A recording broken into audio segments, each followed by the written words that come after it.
ho aminareo ny ry havana ny fahasoavan'Andriamanitra ray sy Jesosy Kristy Tompo ny firaisana amin'ny fanahy masina tonga soa eto amin'ity fiangonana ity izay ankalazantsika voalohany indrindra ny aladiny advento ary koa anaovantsika ny sasakalin'ny noely ankalazantsika ny nahatongavan'ny Tompo tetỳ an-tany. Misy antsampana izay ataon'ireo sampana eto amin'ny fiangonana ao anatin'ny fitaovam-pivavahana ary miaraba koa an'ireo izay manaraka ny aino aman-jery amin'ny alalan'ireo tambazotra tserasera ny Tompo no mamangy antsika tsirairay avy any tokantranontsika. Je vous annonce une bonne nouvelle. Aujourd'hui, vous est né un sauveur qui est le Christ, le Seigneur. Que la grâce de notre Seigneur, l'amour de Dieu notre Père et la communion du Saint-Esprit soient avec vous. Bienvenue à tous, à toutes dans notre Église, en cette veillée de Noël, mais avant ça, nous allons aussi fêter le dimanche de l'Avent, 4e dimanche de l'Avent, où nous allons fêter la venue de Dieu parmi nous. Amen. Iarahantsika mamaky ny salamo voalahatra anio, ny famindram-pon'ny Tompo no irahako. Salamo 8:20. Ny famindram-pon'ny Tompo no irahako mandrakariva hatramin'ny taranaka faramandiny hiderany fahagagana ataonao ny lanitra Tompo ary eo amin'ny fivorian'ny masina koa ny fahamarinanao fa izay any an-danitra no mitovy aminao. Iza ny mahery tahaka anao Tompo, anao ny lanitra, anao koa ny tany, izao tontolo izao sy izay rehetra eo aminy ianao no nanorina azy. Ny avaratra sy ny atsimo ianao no nahary azy. Isaorana mandrakizay aneny Tompo. Amen eny amen. Amen.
mivavaka isika andriamanitra rainay eo amin'izao andro alahady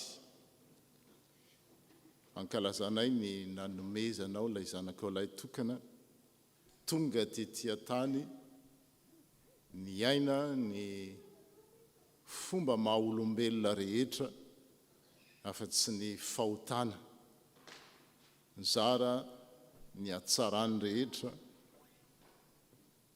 na nasitrana ny aretina na mazy rehetra tao an-tranomaizina ninina endrika izany aizina izany ireo izay anatin'ny rofy ireo izay tao anatin'ny aiah ireo izay disy fanantenana tonga nizara izany ary koa tonga nandray ny fahotanay rehetra mba hahafahany manombo izany eo amin'ny azo fijaliana misaotra izay satria amin'izao lahady izao dia mankalaza izahay araka ny lohevitra zay banjininay hoe tsy misy ho tanteraka ny teny rehetra zay lazainao Andriamanitra dia faly izay satria fahatanterahany teny nampanantenana anarivo taonany maro raha voalavo ny olombelona fa ho avy ny vehivavy hiteraka zazalahy ary ireo mpaminany maro isan-karazany dia nanohina nambara izany tanteraka izany ary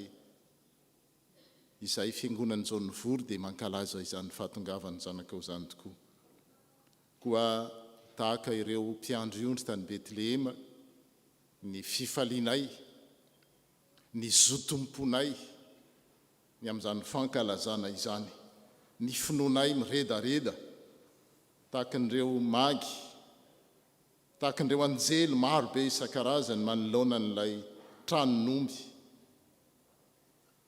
toy izany koa no ankalazanay sy anomezanay anao voninahitra isaoranay anao ny amin'ny zavatra rehetra nataonao Tompo Andriamanitra ray zanaka fanahy masina. Dieu notre Père, en ce jour où tu nous as donné Jésus, ton Fils, pour qu'il partage en toutes choses notre existence, sauf le péché. Donne-nous l'empressement des bergers de Bethléem, la foi ardente des mages et le zèle joyeux des anges, afin que, devant la crèche où repose les saluts du monde, nous te rendons hommage, nous te rendons grâce par Jésus-Christ, ton Fils, notre Seigneur, qui vit et qui règne avec toi, Père, Fils et Saint-Esprit, un seul Dieu pour les siècles des siècles. Amen. Petraka isika.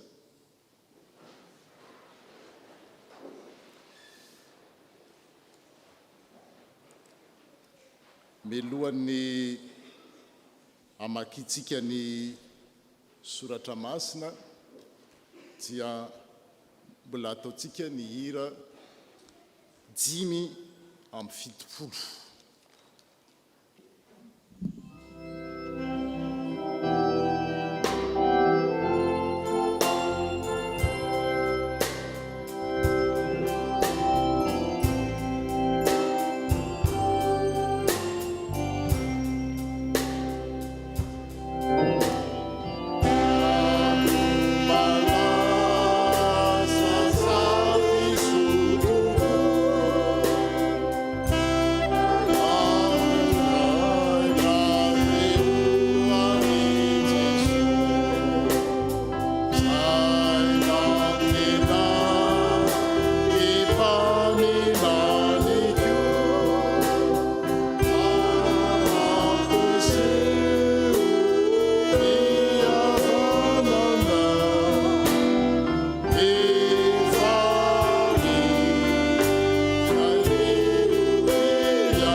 vous invite à la prière.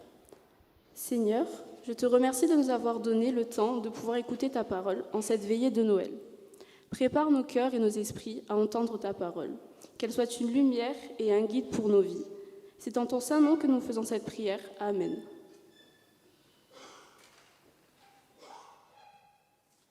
Iaraka maka ny soratra masina isika ka izany dia atombotsika amin'ny Samoela faharoa, toko fahafito, andininy voalohany ka hatramin'ny fahaenina ambin'ny folo. Rehefa hitantsika izany dia iarahana mamaky amin'ny anaran'ny Tompo. Ary raha nipetraka tao an-trano ny mpanjaka, ary efa nampiadanin'i Jehova tamin'ny fahavalony rehetra manodidina azy izy, dia hoy ny mpanjaka tamin'ny Natana mpaminany, akory zato izao mitoetra amin'ny trano sedera, nefa ny fiaran'Andriamanitra kosa mitoetra ao anatilay. Dia hoy Natana tamin'ny mpanjaka, andeha, ataovy izay rehetra ao am-ponao, fa Jehova ny mombanao. Ary tamin'ny alina iny ihany dia tonga tamin'ny Natana ny tenin'i Jehova nanao hoe, andeha, lazao amin'ny Davida mpanompoka hoe, izao no lazain'i Jehova, ianao va no hanao ny trano hitoerako, fa tsy mbola nitoetra ny trano aho hatramin'ny hitondrako ny zanak'Israely niakatra avy tany Ejipta ka mandrakandroany, fa ny findrafindra toby sy ny findrafindra toerana. Ary tamin'izay rehetra ny findrafindrako niaraka tamin'ny zanak'Israely, moa nisy netenenako akory va ny firenen'i Israely, izay efa notendreko ho mpiandry ny Israely oloko, ka nanaovako hoe, nahoana ny tsy manao trano sedera ho ahy ianareo? Koa lazao amin'ny Davida mpanompoka hoe, izao ny lazain'i Jehova, tompony maro, izaho no nakanao avy tany an-tsaha, dia avy tamin'ny andrasanao ondry mba ho mpanapaka ny Israely oloko. Ary nombanao tamin'ny izay nalehanao rehetra aho, ka naringako tsy ho eo an'olonao ny fahavalonao rehetra, ary omeko anarana malaza tahaka ny anaran'izay lehibe ambonin'ny tany ianao. Ary hifidy tany ho an'ny Israely oloko aho, sady amponina azy, ka dia andro fahizay amin'ny fonenany, ary tsy hanana iahy intsony izy, ary ny zanaky ny faharatsiana tsy hampahory azy intsony tahaka ny taloha, sy tahaka ny hatramin'ny nanendreko mpitsara ho mpifehy ny Israely oloko, ary ampiadana anao ho afaka amin'ny fahavalonao rehetra aho. Ary lazain'i Jehova aminao koa fa hanome taranaka ho anao izy, ary rehefa tapitra ny andronao ka hodimandry any amin'ny razanao ianao, dia atsangako andimby anao ny zanakao izay aterakao, ary ampitoeriko ny fanjakany. Dia io no anao trano an'ny anarako, ary izaho kosa ampitoetra ny seza fiandrianan'ny fanjakany ho mandrakizay. Izaho irainy ary izy ho zanako. Raha manao izay meloka izy, dia anariko amin'ny tsorakazon'ny olona sy ny kapoaky ny zanak'olombelona. Nefa ny famindrapoko tsy mba hiala aminy, tahaka nanesorako izany tamin'ny Saoly, izay nesoriko teo anoloanao.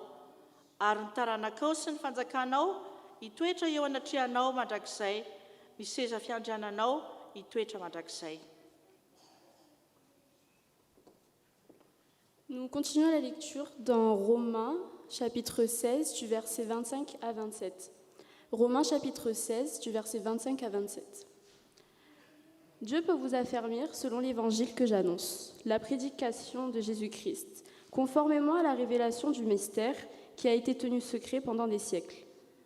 Ce mystère a maintenant été manifesté et porté à la connaissance de toutes les nations par les écrits des prophètes, d'après l'ordre de Dieu l'Éternel, afin qu'elles obéissent à la foi. À ce Dieu, seul sage, soit la gloire au siècle des siècles, par Jésus-Christ. Amen. Nous terminons la lecture dans Luc, chapitre 1, versets 26 à 38. Luc, chapitre 1, versets 26 à 38. Élisabeth est enceinte depuis 6 mois. Voici que Dieu envoie l'ange Gabriel dans une ville de Galilée appelée Nazareth. Il envoie chez une jeune fille promise en mariage à un homme appelé Joseph. Joseph a pour ancêtre le roi David, et le nom de la jeune fille est Marie. L'ange entre chez elle et lui dit « Réjouis-toi, le Seigneur Dieu t'a montré son amour d'une manière particulière. il est avec toi. En entendant cela, Marie est très émue. Elle se demande, que veut dire cette façon de saluer? L'ange lui dit, n'aie pas peur, Marie. Oui, Dieu t'a montré son amour d'une manière particulière. Tu vas attendre un enfant, tu mettras au monde un fils et tu l'appelleras Jésus. Personne ne sera aussi important que lui. On l'appellera Fils du Très-Haut. Le Seigneur Dieu lui donnera le royaume de David, son ancêtre. Il sera le roi du peuple d'Israël pour toujours, et son pouvoir ne finira jamais. Marie dit à l'ange, comment cela va-t-il arriver? En effet, je ne vis pas avec qu'un homme. L'ange lui répond, l'Esprit Saint viendra sur toi, et la puissance du Très-Haut te couvrira comme l'ombre. C'est pourquoi l'enfant qui va naître sera saint, et on l'appellera Fils de Dieu. Écoute, Élisabeth, qui est de ta famille, elle aussi est enceinte, et elle aura un fils. Pourtant, elle est vieille. On disait qu'elle ne pouvait pas avoir d'enfant, et maintenant, elle est enceinte depuis 6 mois. Non, rien n'est impossible pour Dieu. Marie répond, je suis la servante du Seigneur, que Dieu fasse pour moi ce que tu as dit. Alors l'ange la quitte.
tomba misaotra anao indray zay ny mbola ahafahanay mandray ilay teny fiainana zay zaranao aminay amin'izao alina izao miombona amin'ny feo amin'ireo anjely tokoa zay mioby ianao amin'ny fiainanay ny fonay ny fahadiovam-ponay ny fiainanay manontolo mba hitoerany zany teninao zany. Seigneur, nous associons aux bergers, aux anges qui te louent de tous nos cœurs, de tout notre être, et nous voulons recevoir ta parole de vie, Seigneur. Au nom de notre Seigneur Jésus-Christ, nous te prions. Amen. Afaka mipetraka isika. Araka ny lazaina teo dia misy antsapana aorinan'izao afatra foy izao a. Ny afatra foy a dia mampatsiahy antsika ny lohahevitra amin'izao sasakalinoely izao hoe fa tsy hisy ho tanteraka, tsy hisy tsy ho tanteraka ny teny rehetra lazain'Andriamanitra. Zay mazava kokoa na dika tamin'ny teny frantsay amin'ny dika teny rehetra dia hoe rien n'est impossible à Dieu.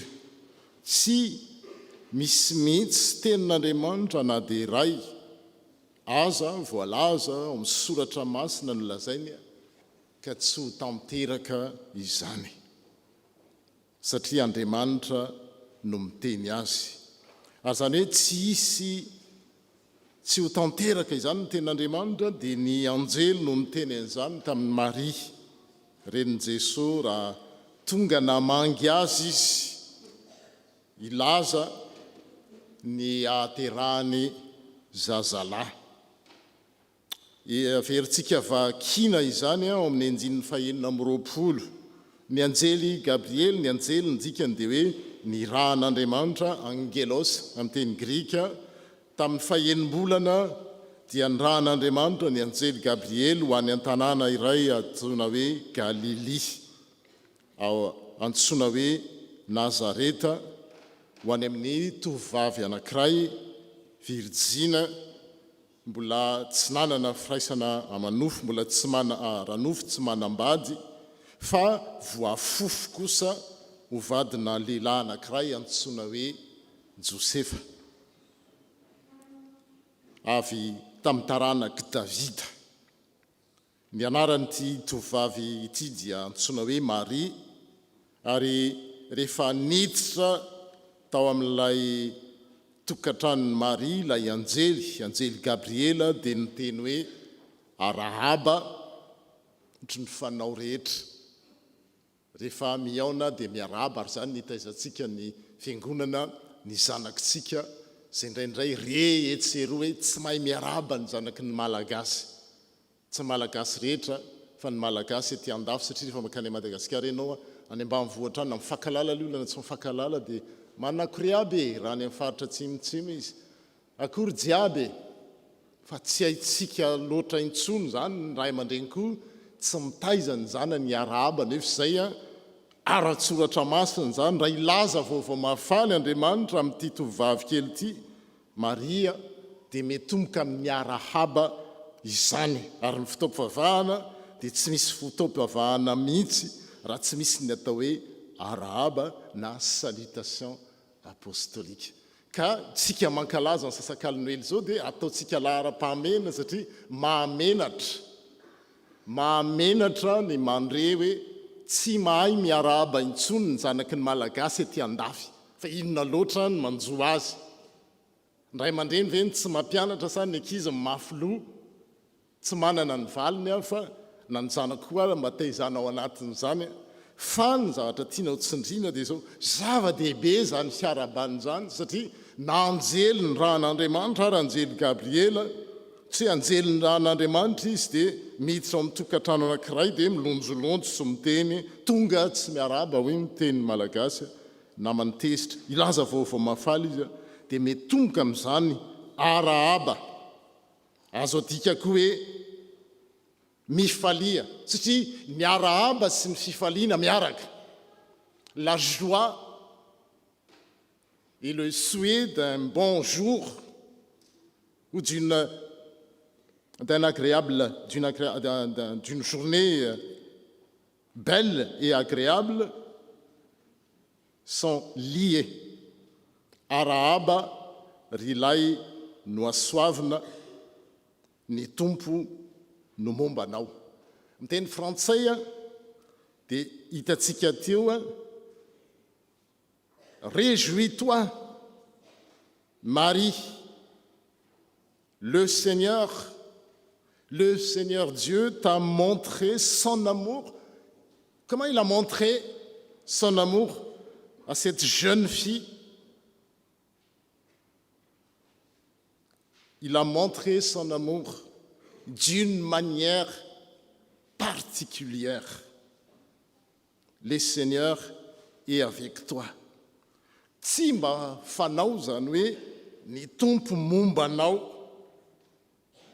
arahaba ry laino asoavina dia taitra avitratrany Maria hoe afaavy zany fiarabana izany. Taitra loatra izy 2:20. Taitra loatra Maria no ny teniny ka nieritreritra izay tokony ho hevitra zany fiarabana zany hoe fiarabana hafa kely. Dia hoy ilay anjely taminy, aza matahotra ry Maria fa efa nahita fahasoavana, na hoe efa nahita fity teo amin'Andriamanitra ianao. Ny fisehony zany dia indro hitoejaza ianao ka hiteraka zazalahy, ary ny anarany dia ataonao hoe Jesosy. Réjouis-toi, Marie, le Seigneur Dieu t'a montré son amour d'une manière particulière. Il est avec toi. Waouh! Avec une jeune fille presque insignifiante dans la société, seul Joseph la connaît de manière particulière parce que c'est sa fiancée. Et en entendant cela, Marie est très émue. Le texte en français le dit. Et elle se demande dans son cœur, que veut dire cette façon de saluer? C'est très spécial, c'est atypique, c'est original, on dit aujourd'hui. Et l'ange Gabriel lui dit, non, n'aie pas peur Marie. Oui, Dieu t'a montré son amour d'une manière particulière. Tu vas attendre un enfant, tu mettras au monde un fils et tu l'appelleras Jésus. Personne ne sera aussi important que lui. On l'appellera fils du Très-Haut. Le Seigneur Dieu lui donnera le royaume de David. Oh. Vous verrez avec moi, vous voyez avec moi, en première lecture dans 2 Samuel 7, nous avons entendu l'échange de Nathan, le prophète Nathan, avec le roi David. David mieritreritra izy hoe samy mipetraka atao amin'ny palehibe, atao amin'ny lapa-panjakana, nefa ny trano fiaran'Andriamanitra toatra mifindrafindra toerana dia nanana hevitra tsara izy ndao anaovana trano, anaovana lapa io fiaran'ny fanekena io izay manambara ny fanatrehan'Andriamanitra. Hevitra tsara zany ary ny mpaminany Natan raha dia niteny hoe atao fa tsara zany hevitra zany avy amin'Andriamanitra. Fa nefa tsy izay ny tenin'Andriamanitra hoe non, David, tsy ianao no hanao trano ho ahy. Tsy mbola nisy mihitsy olona nanao trano ary za tsy mipetraka ao amin'ny trano natao tanana. Fa izao mihitsy aza no hanao trano ho anao. Dia mahagaga ny vakiteny ao amin'ny Samuel faharoa toko fahafito, arak'izay novakiana tamintsika teo, averiko kely ny tenin'Andriamanitra amin'izany fikasana izay nataony Davida zany hoe zao no tao anatin'ny sainy rehefa nipetraka tao an-trano ny mpanjaka sady efa nampiadaniny tompo. Izany tena niadana i Davida satria nankatohan'Andriamanitra nampiadaniny tompo izy tamin'ny fahavalony rehetra manodidina azy. Dia hoy ny mpanjaka tao aminy tamin'ny tanana hoe ndre zao ty dia mitoetra amin'ny trano sedera, nefa ny vata misy ny faneken'ny tompo kosa mitoetra ao anatin'ny trano ilay. Dia hoy izy tamin'ny natana mpanjaka, andeha ataovy izay rehetra ao am-ponao fa ny tompo no momba anao. Dia nialy dia tonga tamin'ny natana ny tenin'ny tompo hoe andeha lazao amin'ny Davida mpanomboka hoe izao nolazain'ny tompo ianao vanao anorina trano itoerako tsy mbola nitoetra tao an-trano ao hatramin'ny tondrako ny zanak'Israely niakatra avy tany Ejipta ka mandraka androany fa nifindrafindra tranolay sy nifindrafindra fonenana. Dia raha mitsambikina ery amin'ny farany dia izao no tenin'Andriamanitra tamin'ny nampitondrany any Davida. Ka rehefa tapitra ny andronao, rehefa maty ianao Davida ka odimandry amin'ny razanao dia atsangako andimby ianao ny zanakao zay aterakao ary ampitoeriko ny fanjakany. Io no anao trano an'ny anarako ary izao kosa ampitoetra ny seza fiandrianan'ny fanjakany ho mandrakizay. Anarivo taona ny tany aloha tany Andriamanitra miteny hoe ny taranaka Davida no anjaka mandrakizay arak'izany teny zany. Io le taranaka Davida io mpandinika dia hoe Salomona ve tena nanao ny tempoly ny Jerosalema Salomona fa rava ireny impiriny rava. Nefa ny voalaza eto dia zao hoe ampitoetra seza fiandrianan'ny fanjakany ho mandrakizay. Zany hoe tsy manam-pahataperana, tsy ho rava mihitsy. Izy ary zany io mpanjaka lazaina fa taranaka Davida io. Zay lazaina amin'ny 4:14 hoe izao rainy ary izy ho zanako. Izy io mpanjaka io. Io no nampitondran'Andriamanitra any anjely Gabriela tamin'ny Maria le hoe hiteraka zazalahy. Araka n'izay hitantsika teo amin'ny Luka 1 hitantsika eo amin'ny 9:30 zay nivakiana tamin'tsy hoe indro hitoejaza ianao ka hiteraka zazalahy ary ny anarany dia atao hoe Jesosy. Izy no lehibe ka antsoina hoe zanaky ny avo indrindra. Ny tompo Andriamanitra anome azy ny seza fiandrianan'i Davida. Le voalaza nampitondran'Andriamanitra ny Natana taona arivo lasa tany fa taterahan' zany tenin'Andriamanitra tao amin'ny Marie zany. N'aie pas peur Marie, oui Dieu t'a montré son amour d'une manière particulière. Tu vas attendre un enfant, tu mettras au monde un fils et tu l'appelleras Jésus. Personne ne sera aussi important que lui. On l'appellera Fils du Très-Haut. Le Seigneur Dieu lui donnera le royaume de David, son ancêtre. Oui, bravo. Mais Marie, elle n'est pas descendante de David. Comment va se réaliser si taranaka David Marie? Nefa voalaza ato hoe avy amin'ny taranaka Davida no tonga ilay mpanjaka zay anjaka mandrakizay. Antsoina hoe zanak'Andriamanitra.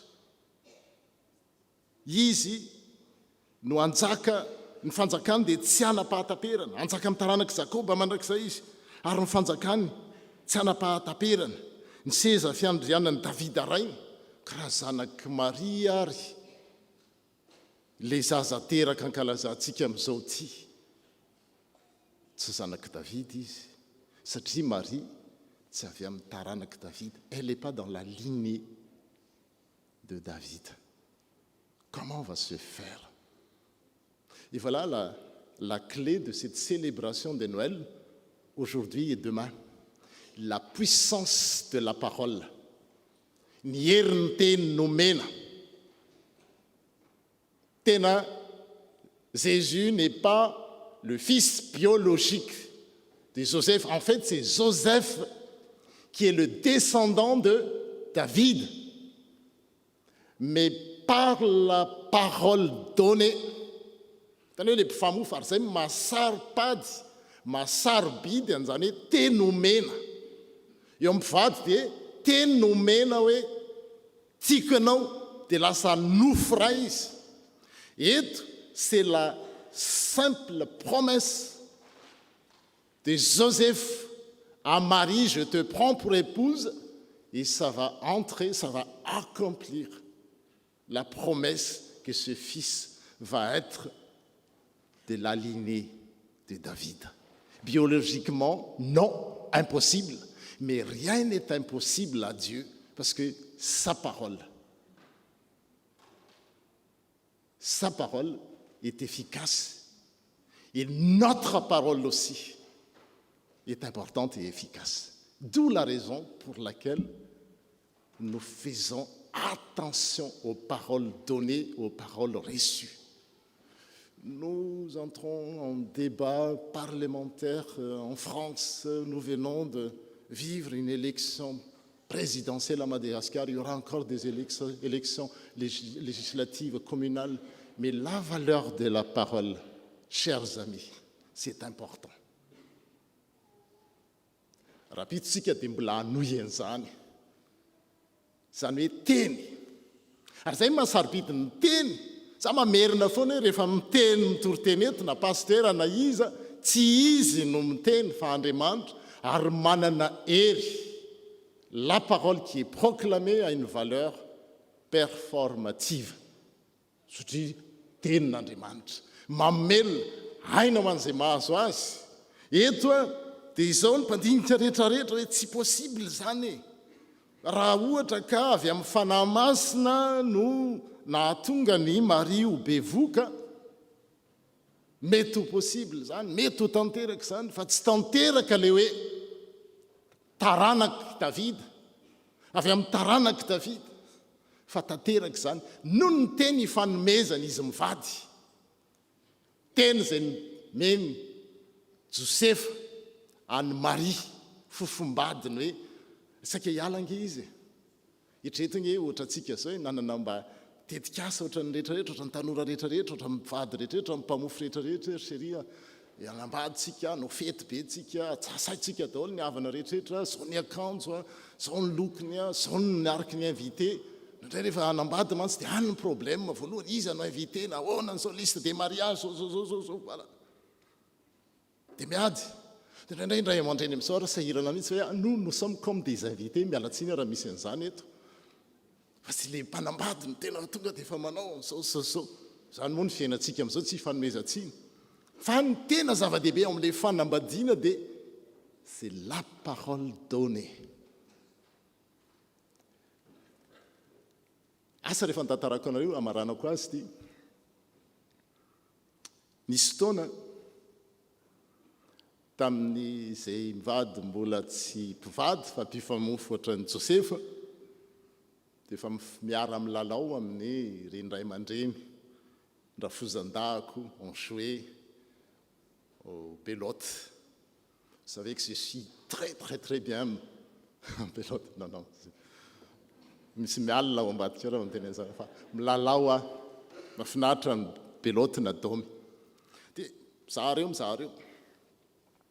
Dia rehefa tonga le toro ohatra ka hiteny hoe anao zao, ohatra hoe eto zao misy zoky eto, ataoko hoe Ravao ny anarany, dia eto Rasoa, dia anao zao no mizara Rasoa, dia tsisy olana miteny azy, anao zao no manapaka Ravao. Fa rehefa eo amin'ilay rafozan-dahako, tsy hitako izay ho tenenina azy. Anao zao. Le teny hoe dada sarotra. Azonao? Anao zao, ianao mipasoka, ianao. Fa rehefa tonga le fanomezana teny, ny vady, dia lasa nandeha ho azy hoe dada. Satria nahoana? Ny famatotra tamin'ny zanany. Noho le teny ny fanomezana. Dia tsy zavatra foronina zany fa avy amin'ny soratra mantsy, ary izay mahatonga antsika fiangonana tena mamelanja an'izany teny omeny zany. Naiza sehatra misy azy, na ao tokantrano zany rehefa miteny hoe oui dia oui, rehefa non dia non. Naiza sehatra misy azy, na ao mitokantrano, na zoko sandra, na any am-pianarana rehefa hoe atao dia atao, rehefa tsy atao dia atao. Any amin'ny sehatry ny fitondrana firenena, mampalahelo, vidiana vola ny voix. Alors qu'on se dit, l'église est pleine de Noël, qui proclame, qui fête Noël, fête de la parole donnée. C'est ça Noël. Fête, Dieu a promis, Dieu a donné sa parole qui va envoyer son Fils. Et ça y est, on est là. Et nous vivons dans un monde aujourd'hui, c'est pour ça que le monde s'écroule, parce que la majorité des gens ne tiennent plus leurs promesses, leurs paroles. Heureusement, nous sommes encore là, chrétiens. Auka amelanja izany, teny izany. satria izao rehetra zao raha pitso hitantsika mivaky teny dia ny teny no niaviny ny teny miazona azy teny ny hafarany zay ny mahatonga ny kristianina hoe religion des livres teny dia mila mametraka an'izany ho amin'ny toerany koa isika izany tenin'Andriamanitra izany lasa taranaky Davida ilay Mesia na dia tsy nanana ligne biologique ary izy dia tena non on va faire un test ADN. Bah oui, si on faisait, David ne porte pas le gène de son père David. Jésus ne porte pas le gène de son père Joseph. Mais la parole qui a été donnée à Marie, sa fiancée, le porte. Rehefa namalala amin'izao Noely ankalazantsika nahatongavan'ilay teny tonga nofo izao dia zao aoko saripady amintsika izany teny zany rehefa misokatra io lanjalanjao za voalohany amin'izany sarobidy ny teny satria ny teny izay nolazain'Andriamanitra dia tsy maintsy tanteraka dia Maria rehefa narehan'izany teny ny anjely zany dia inona indray ary no lazainy raha ny teny ny anjely izy ny dia ahoana no hatanterahany izany ho tarana le teny eto dia hoe ahoana no hatanterahany izany tsy hoe izy fotsiny hoe virjina mbola tsy nanana firaisana fa hoe ahoana no hatanterahany hoe ho zanaky Davida ny zanany. Il y a deux impossibilités. L'autre, c'est qu'elle n'a jamais connu, elle n'a jamais eu une relation sexuelle. Ça, peut-être, la science peut faire un jour. Procréation in vitro, sans passer par l'acte sexuel, mais intégré dans une lignée. Dia ny teny malalaka tsy fampiterena. Ary zay ny iainantsika eo amin'ny tokantrano io teny io mahery io mamelona io nefa koa mety mamono sanatrian'izany. Ahoana no hatanterahany dia hoy ny anjely fa tsy izy tsy ho tanteraka ny teny rehetra izay lazain'Andriamanitra na ho ela na ho aingana rehefa Andriamanitra miteny hoe izao ny teniny hatramin'ny andohany izao rehetrarehetra izao. Ny olona mieritreritra an'izany mety ho ela fa tsy maintsy tanteraka. Inona ny toetra, inona ny fomba, inona ny toe-panahy tokony atao rehefa miteny Andriamanitra amintsika nefa tsy azontsika ilay izy nandreny bon mais moi je suis cartésien. Et il y en a qui se gonflent d'être cartésien alors que Descartes lui-même il a cité les preuves de l'existence de Dieu, preuves ontologiques, preuves philosophiques, preuves plein de choses. Et on vit dans une société qui se croit waouh nefa non. Fa tsy izy tsy ho tanteraka ny teny rehetra izay lazain'Andriamanitra. Dia oui Marie. Et j'aimerais bien qu'on se l'approprie. Inty ny mpanompo vavy ny tompo, aoka ne ho tonga amiko araka ny teninao. Zay, ity ny mpanompo vavy ny tompo raha vehivavy ianao, raha matoa ianao na raha tovavy, na efa manambady, na efa zokinjokiny, dia afaka miteny tahaka ny Maria hoe ity ny mpanompo vavy ny tompo, aoka anie ho tanteraka ho tonga amiko araka ny teninao. Je ne sais pas comment le dire en français. Je suis la servante du Seigneur. Que Dieu fasse pour moi ce que tu as dit. Et après, l'ange est parti. Dia lasa le anjely satria tsisy ilana hiraka intsony rehefa tonga ny voaray ny afatra. Ny facteur reny rehefa manatitra taratasy izy dia hoe tia ny taratasy dia rehefa voarain'ny olona izy tsy mbola hijanona ihany le facteur hoe ino ndana amin'izay mandeha vita ny afatra livré à domicile. Ny angatahako amintsika amin'izao za voalohany indrindra dia ny ahafahantsika miteny tena hoe maka minitra sekondra vitsivitsy fotsy sika tena mangina dia manoloana amin'ny planin'Andriamanitra eo amin'io dia isamy itentsika hoe ity ny mpanompo ny tompo na vavivavy ianao dia atao hoe mpanompo vavy raha lehilahy ianao dia atao hoe mpanompo lahy aoka ne ho tonga amiko ny tenin'ny tompo satria tsy isy tsy ho tanteraka zay rehetra lazainy tsy isy tsy ho tanteraka le teniny hoe Dieu t'a montré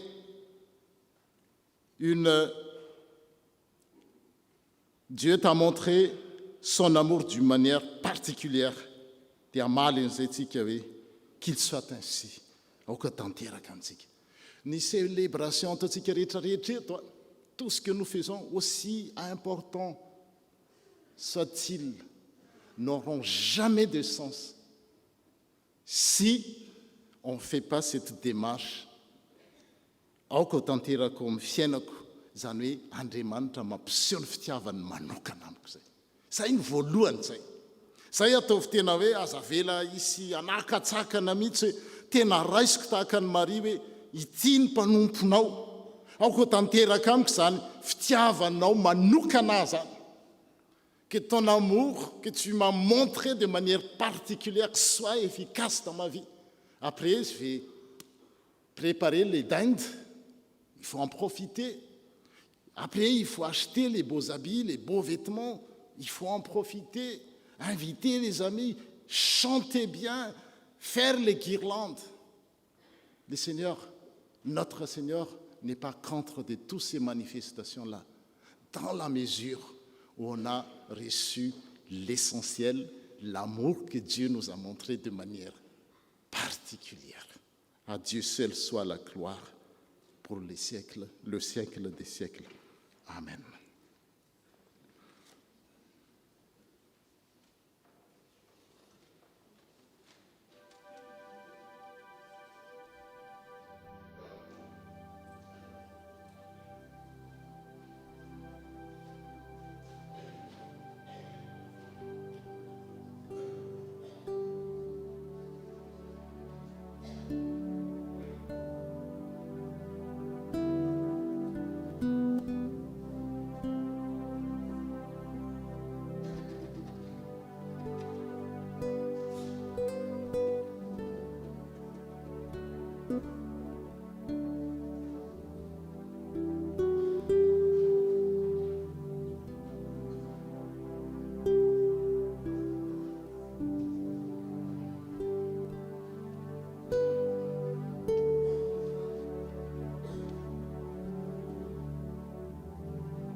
Endrika anankiray amalina izany teniny anjely izany tenin'Andriamanitra nampitondrany anjeliny izany ny fanekentsika ny finoantsika izay irahana amin'ireo kristianina maneran-tany dia eo am-pisanganana no anaovantsika izany. C'est le symbole de Nicée, Constantinople, et vous aurez la traduction en français courant. Isika mino an'Andriamanitra iray raitsotoa mpanao ny lanitra sy ny tany ary ny zavatra rehetra na ny hita na ny tsy hita ary an' Jesosy Kristy tompo iray zanan'lahy tokan'Andriamanitra ateraky ny rainy talohan'izao rehetra izao. Ny mazava avy amin'ny mazava, Andriamanitra tokoa avy amin'Andriamanitra, nateraka fa tsy natao, miray amin'ny ray amin'ny zavatra rehetra. Izy no nahariana izao tontolo izao. Noho ny amintsika olombelona sady ho famonjenantsika dia nidina avy tany an-danitra izy ary nataony fanahy masina nofo avy tamin'ny Maria Virjiny.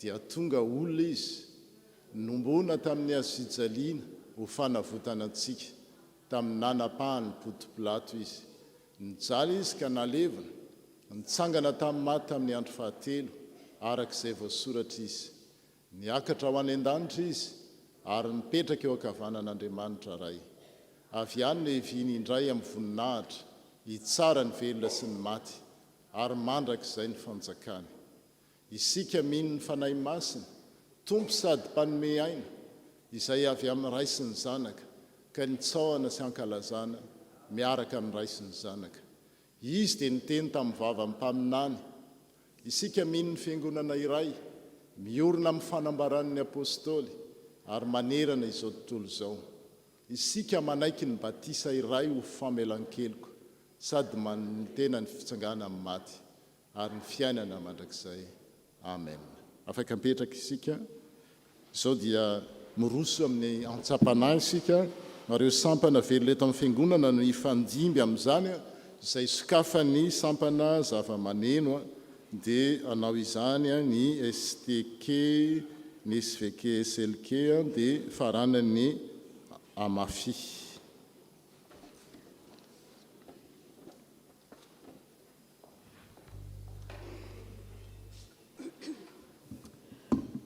faly miarabantsika mpianaka voafoloana miaraka mankalaza izao naterahany Jesosy Kristy tompontsika izao ny sampana zava-maneno zany no anomboka ny concert ka mozika anakefatra no ataony amin'izany dia toy izao avy zany lohahevitra zany mozika zany Ding dong merry on high in Christ alone Agnus Dei Marie Boys Child.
Bonsoir à tous.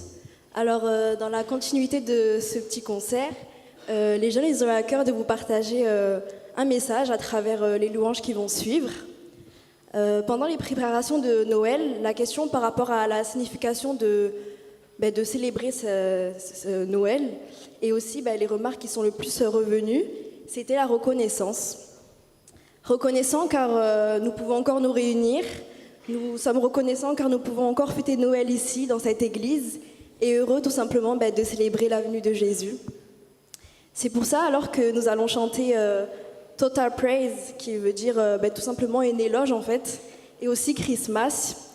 Le message principal de ces deux chants, d'un côté Total Praise qui retrace l'histoire de Noël, l'amour de Dieu, et d'un autre, Total Praise, un chant de louange qui dit tout simplement que nous élevons les mains vers Dieu pour l'adorer car il est la source de notre force et de notre vie.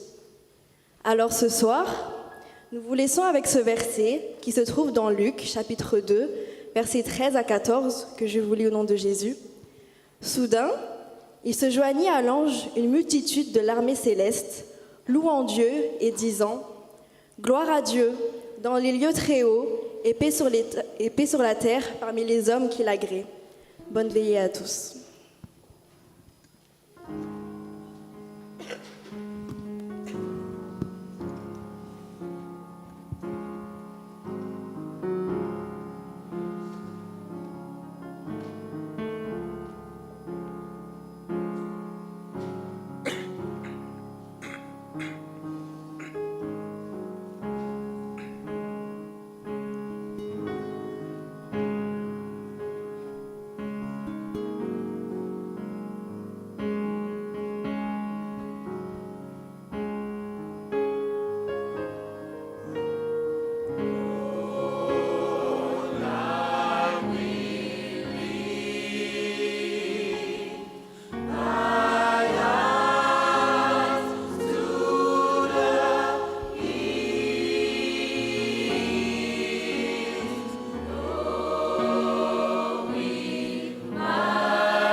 angatahana ny SVK sy ny CSLK hiakatra ity anoloana ity.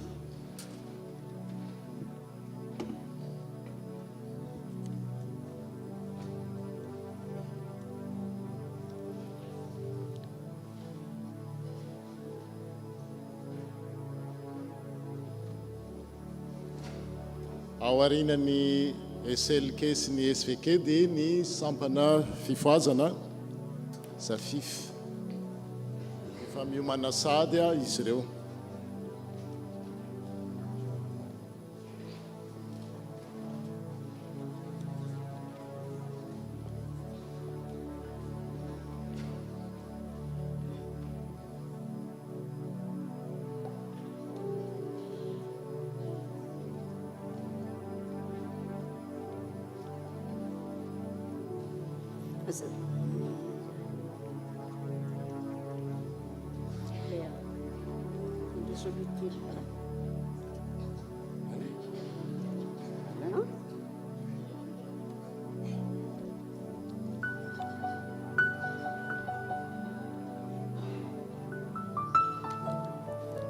Dia faly miarabantsika rehetra, misaotra an'Andriamanitra tsika ry havana nahatratra izao fotoana krismasy izao, izay fotoana ahafahantsika rehetra miara-midera misaotra ary mankalasa an'Andriamanitra noho ny nahatsiarovana ny nahaterahan'ny Jesosy Kristy zanany.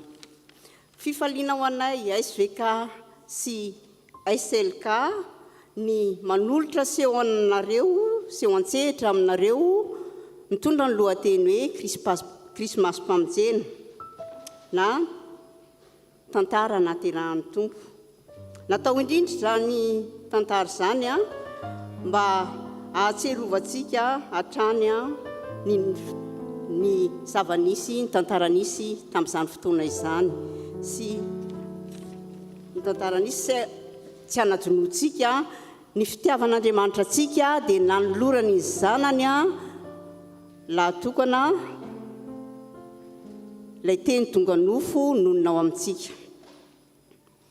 Koa dia engany mba hitondra fifaliana lehibe ho antsika izany tantara izany, araky ny teny nolazainy anjely tamin'ny mpiandrondro nanao hoe asa matahotra fa indro milaza teny soa mahafalo anareo aho, dia fifaliana lehibe fampamonjy niteraka ao anareo anio ao an-tanànan'i Davida dia Kristy Tompo. Toy izao ny programanay hira voalohany ilay alim-pamonjena. Rehefa vita izany dia misy mozika mandra-piman'ireo anao ny ireo olona anao amelona ny tantara. Dia ny fanolorana ary ny fanolorana sy ny tantara ary ny farany dia ny hira tao an-tsahan'ny Betlema iarahan'ny SVK sy ny SLK rehefa vita ny tantara. Dia manara-finaritra tompoko ilay alim-pamonjena.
dia ny fahasoavan'ny tompo aminareo rehetra tompoko.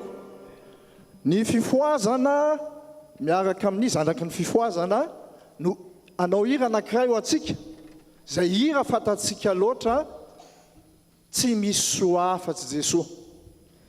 Na ny fitafy aza dia atao ao antsika tiarina, génération antiarina zany a, dia tamin'izany fotoana zany a dia ohatr'izao ny fitafin'ny malagasy. Io hira io ry havana tsy misy soa afa-tsy Jesosy, dia tena hira fiderana, hira fankalazana. Ny Noely eran-tany dia fifaliana ho an'ny olona rehetra, na izao tontolo izao arak'izay mety eritreretantsika azy dia mifaly rehefa tonga ny Noely. Fa kosa amintsika inona ny tena hifaliantsika amin'ny Noely? Ary zay hira zay ry havana ho irainay a, ho iraintsika miaraka, tsy misy soa afa-tsy Jesosy. Misy ve tompoko mamitoy ny tantely? Misy ve mamiratra noho ny volamena? Misy ve izay maharitra na soa na mamiratra toy ny masoandro? Fa ambon'izany rehetra zany ry havana, fahasoavana na fahasoavana no nomeny tompo ho atsika, dia atao hoe le fanomezana sarobidy indrindra. Tsy misy mahasolo azy na ety ambany tany na any an-danitra ozy, satria io Jesosy io no andohaleny olona rehetra ny lohalika rehetrarehetra. Ka manasa antsika androany, hatr'izay nareo nipetraka daholo a, mitsanga aminareo a, iderintsika ankalaza an'io Mesia io, fa io la hoe fifaliana lehibe ho an'ny olona rehetra. Hitsanga antsika hoy ampianarina anareo foy ho an'izay mety tsy mahay ny refrain fotsiny. Miara iredo ntsika fa hiara hiritsika. Arak'ilay afatrano resahana teo lazainy ny pastora teo, dia hoe fête de la parole donnée. Iza moa zany les paroles dia mazava, cadeau le plus précieux que notre Père nous a donné pour nous tous, c'est la vie. Jesosy Kristy tompo io. Afatra ray fotsiny dia zao hoe fitiavan'Andriamanitra isaorantsika azy zay. Zay ny anton'le hira. Faly ao miaraka aminy. Ary ny faharoa dia iomanantsika, aleontsika mitsangana sady aloha, mitsangantsika ry havana. Ny faharoa dia zao hoe io fitiavana io dia tsy nijanona ho atendromolotra, fa naseho an'Andriamanitra amin'ny nahatongavany zanany hamonjy atsika ary nafoy ny zavatra rehetra ho azy. Fahatelo farany dia zao hoe misy akony ho antsika tsirairay avy io zaza tonga io Jesosy fiainantsika io. Fa io ny fanantenana manoloana an'izao ady iainantsika ankehitriny zao, na amin'ny ara-panahy na amin'ny ara-nofo, tsy misy fiadanana akoatran'io. Dia hiarantsika amiredo na ny refrain fotsiny aloha, fa rehefa avy eo antsika zay mahay afaka mihira, fa tena hifaly tsika. Aleo mba hoe hifaly isika mianakavy tratry ny Noely. Ataontsika fotsiny ny refrain aloha, miandro mozika kely tsika. Faly ao miaraka aminy Jesosy tokana ihany. Izy manangakaingana kely.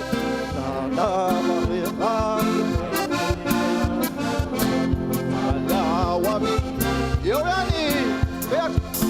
Faly ao miaraka aminy Jesosy tokana ihany.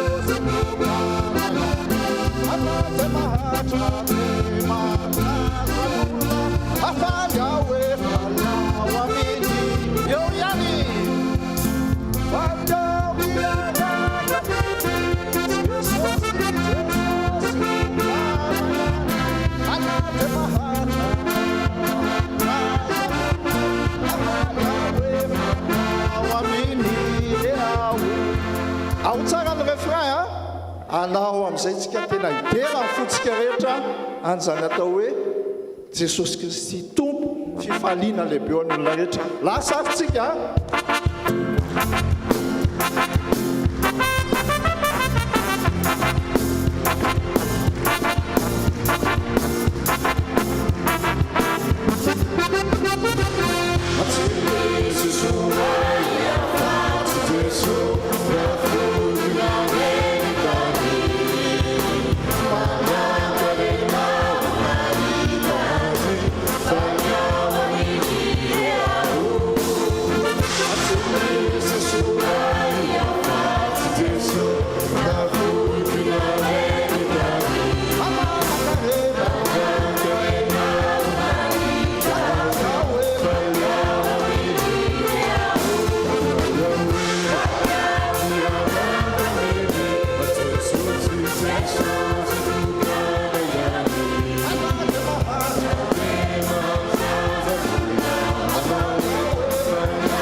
tompoko isika sodako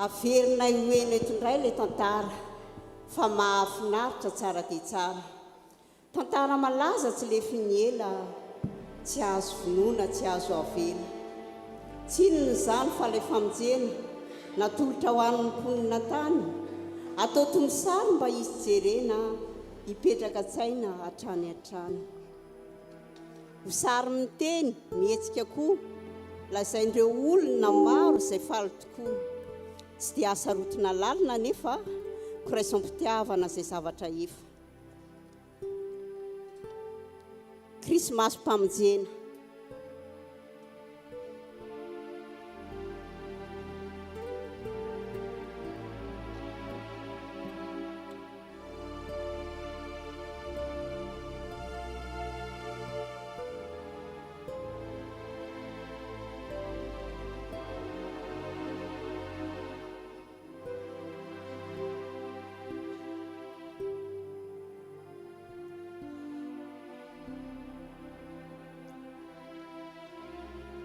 zay fotoana izay hoy ny soratra tavela ny rahan'Andriamanitra ny anjely Gabriela ho any tanàna anankiray atao hoe Nazareta ho any amin'ny Virjina anankiray izay voafofo ho vadiny lehilahy iray atao hoe Josefa avy amin'ny taranaky Davida ary ny Virjina dia Maria ary niditra ilay anjely nanao hoe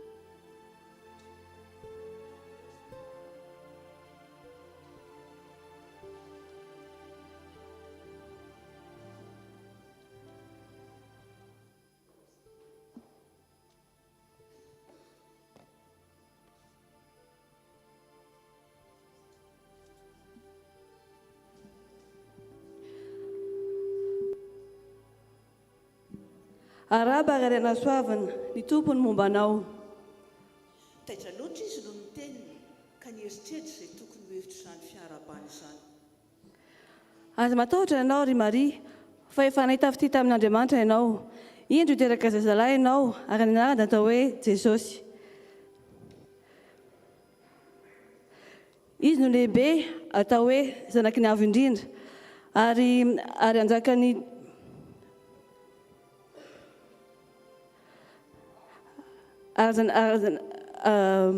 zanaky ny avo indrindra ary Jehovahandriamanitra nome azy ny seza fiandrianan'i Davida rainy ary anjaka amin'ny taranaky Jakoba mandrakizay izy ary ny fanjakany tsy anapataperana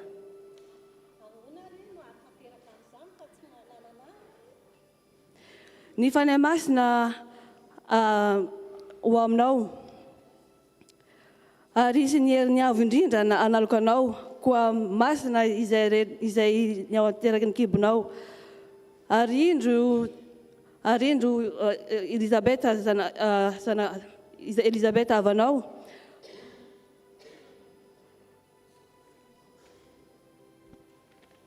ary indro Elizabeta avanao dia efa mitoejaza koa na dia efa antitra azy ary efa miditra ny eny izy zao izay natao hoe momba fa tsy izy tsy tanteraka ny teny rehetra no nataon'Andriamanitra ity ny ankizy vavin'ny tompo aoka ho tanteraka amiko araka ny teninao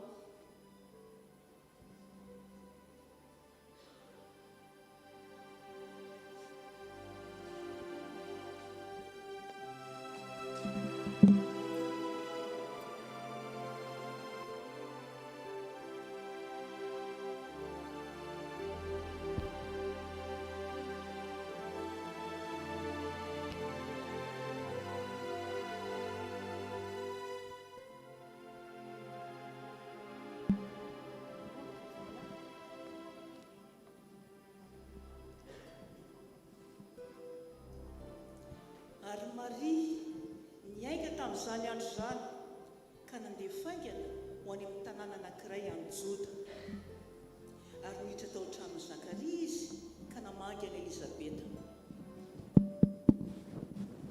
Nentoa Elizabeta, miarabanao. Voatahy samy vehivavy ianao ary voatahy ny ateraky ny kibonao. Avy aiza re no ahatonga avan'izao amiko no mba vangininy reny tompo ary indro raha vao reny nisofiko ny fiarabanao dia nibitaka ny zazaka tato kiboko ary sambatra ianao izay nino fa efaina izay zavatra nampilazain'ny tompo aminao. Ny foko mankalaza ny tompo ary ny fanahiko rehefa ravoravo tamin'Andriamanitra mpamonjy ahy fa efa tsy nijery ny famba ny toetra ny ankizy vaviny izy fa indro ataony taranaka rehetra ho sambatra aho fa ny mahery efa nanao zavatra lehibe tamiko ary masina no anarany ary ny famindrapony ho amin'izay matahotra azy hatramin'ny taranaka faramandimy. Dia nijanona tao amin'ny Zakaria sy Elizabeta i Maria nandritra ny 3 volana.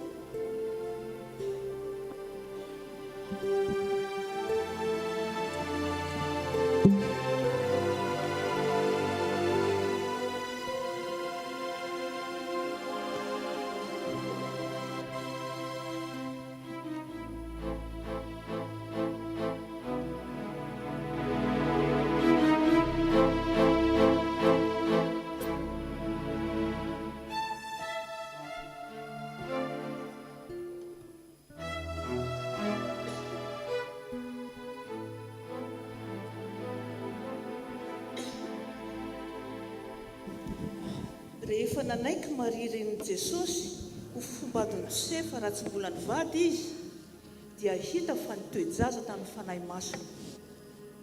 Ary Josefa vadiny izay lehilahy marina sady tsy te hanala baraka azy dia nikasa metraka azy mangingina.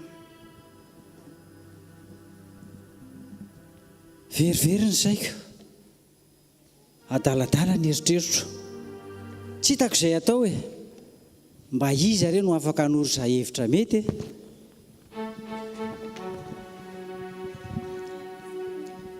Fa raha mbola ny sainy izany izy dia nisy anjelin'ny tompo niseho taminy.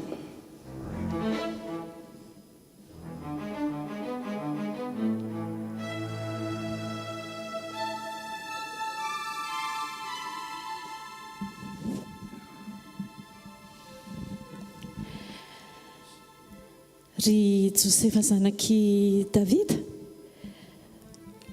aza matahotra ny hampiakatra ny Maria ho vadinao, fa ny zaza ao an-kibony dia avy amin'ny fanahy masina, ka hiteraka zazalahy izy ary ny anarany atao hoe Jesosy. Fa izy no hamonjy ny olona ka ho afaka amin'ny fahotana, ary izany rehetra izany dia ho tonga hahatateraka izay nampilazain'ny mpaminany hoe indro ny Virjiny hitoejaza ka hiteraka zazalahy.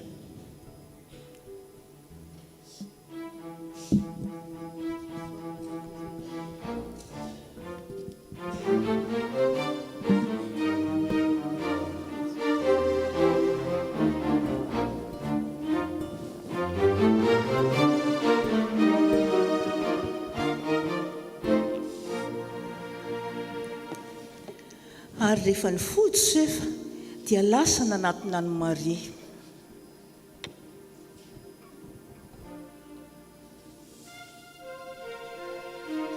Maria, Maria, Oui. niseho tamiko ny anjely, avinga ianao e. Niseho tamiko ny anjely tamin'ny alina.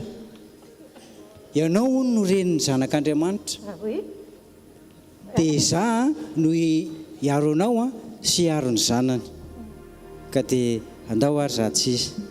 Ho tanteraka ny sitrapony.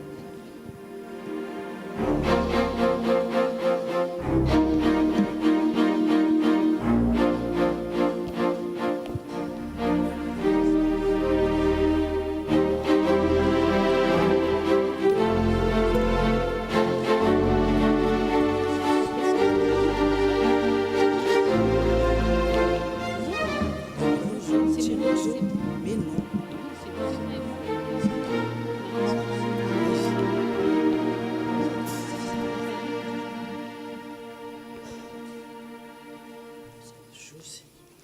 Ary tamin'izany dia nisy didina voakany Agosto Kaisara nampanoratra ny anaran'ny vahoaka rehetra.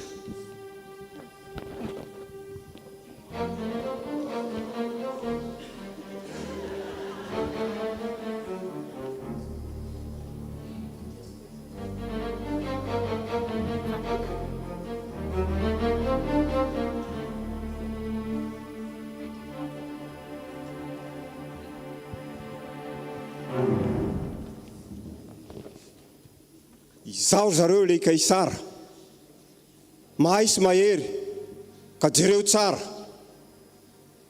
Ny olona rehetra mangororo, raha ratsy fihetsika dia potika toro. Ny etra tsy maintsy aloha, mandava raha tsy te ho tapadoha.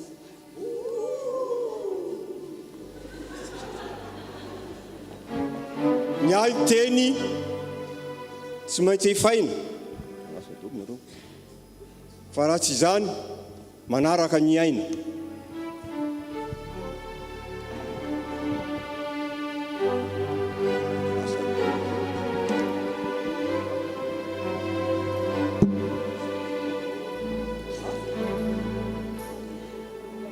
Ny tety ny vohitra sy ny tanàna nanao filazana ny antso mafana. Nandondona mafy, nandrahoana koa, natahotra soa iviterany moa. Dia lasa azy zao ireo iraka, tsy mandeha irery fa tsy iroro. Nilaza ny baiko, nanafatra tsara, fa mafy ny tenin'ilay Kaisara.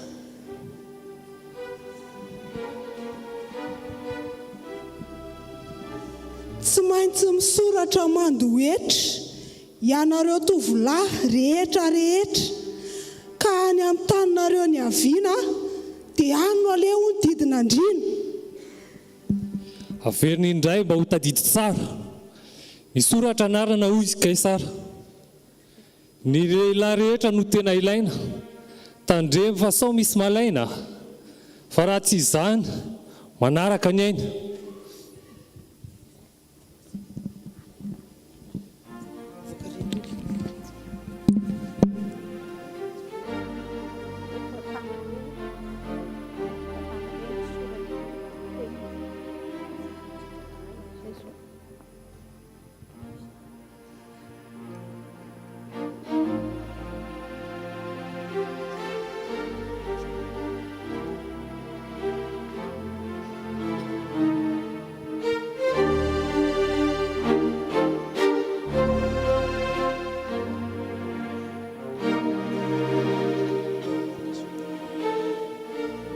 Fa tamin'ireny mpisoratra ireny dia nisy olon-droa izay vitsiteny. Mavesatra mantsy ilay vehivavy ka nototoanana toy ny nanavy. Marisy Josefa ireo olona ireo, taranak'andriana izay maneho eo. Fizany Davida no ilay razambeny sy lofon'izany ireo ray aman-dreniny.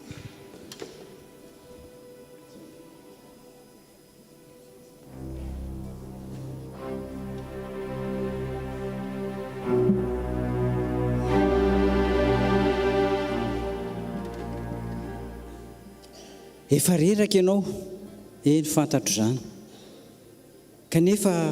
Kanefa miafy kely ihany. Rehefa be no afaka kely no sisa. Izao nandinika izaho dia nanisa. Nefa ekeko ry avako fa marina izany. Fa ity ilay tanàna mba aiza ihany. Ho tratrako ihany va re sa ahoana, fa maizina indrindra ny eo anoloana. Nizotra ny afo Marisy Josefa, fa nanisa dia izany anefa. Noho ny finoana sy fanantenana dia indro fatazana ry ilay tanàna. Dia ray nera-po dia ray nera-tsaina, ianao ry tsy toa izay antoky ny aina. tsy sampinadalana tojony di ny tantany indrindra ilay ray befity. ka izy ary sika no ahita trano e so tsy mahita ka dirana angano ny avako izao tsy mba fantatra akory nao azy ireo isika olonory na izany aza andeha mba anandranandona ihany amin'ny totrano manoloana.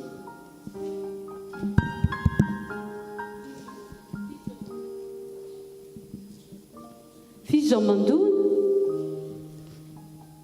za ihany re tompoko mangavo manao azafady efa trotraky ny dia fa ny lalana ny zorana lavitra tokoa ka torovana reny nofo efa valaka sasatra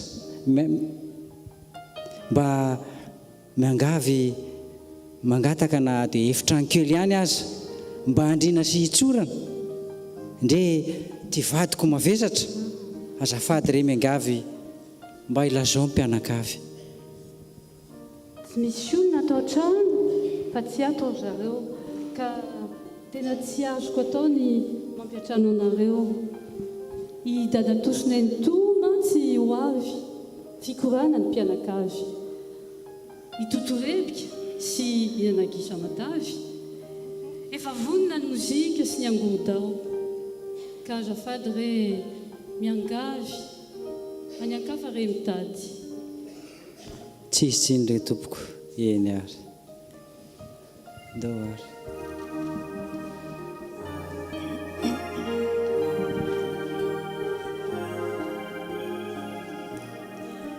fa rehefa nitety nivezika foana reto olondrosy olonona dia indro nanondro ny trano iray fitoeran'ny biby izay olona izay nandroso namboatra fa hankaiza moa fiery tsy takatra ny an'ilay tsy to.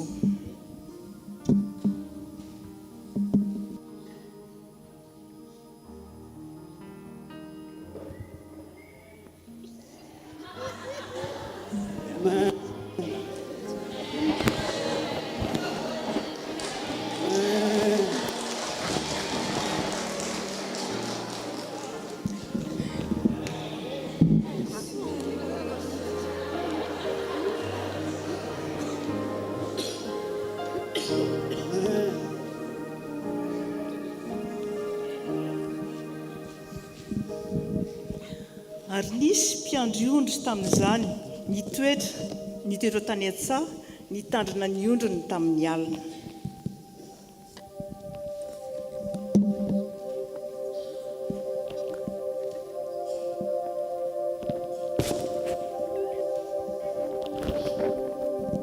ataoko fa vory ny ondry rehetra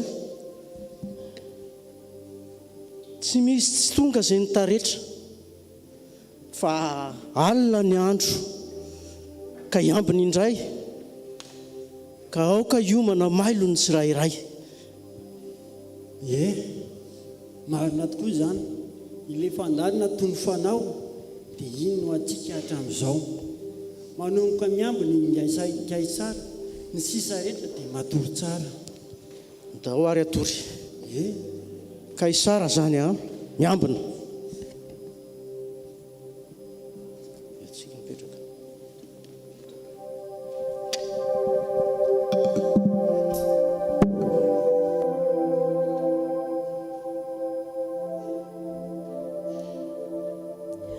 Fa noho ny sasaka ny alina dia nisy anjelin'ny tompony tsangana teo anilany niaraka tamin'ny anjely marobe avy any an-danitra.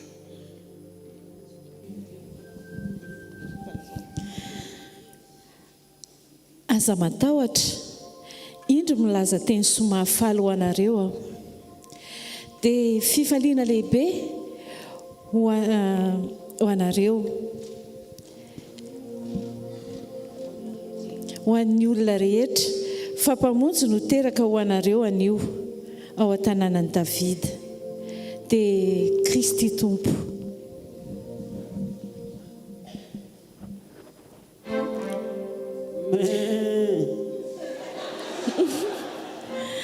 Ary izao no famantarana ho anareo ianareo ahita zazakely voadidina lambanjaza eo ampandrimbilona ho anao ary manitra ary fiadanana ety ambony tany ho an'ny olona ankasitrahany.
dia faly natahotra teo ry zareo ny ato ny aotra vao namoaka feo resaka mora fa vaotra ihany enio ary zao zany resaka izany. Ahoana ty? Inona ty? Hoana e? Loza safambara tsara zany oleroa ka inona ary ny hevitra mba hatao? Zao a miainga mihitsy fa hoana io ianao. Zany dia hevitra mety sy tsara indrindra. Andao ary hiainga tongotra miara mamindra.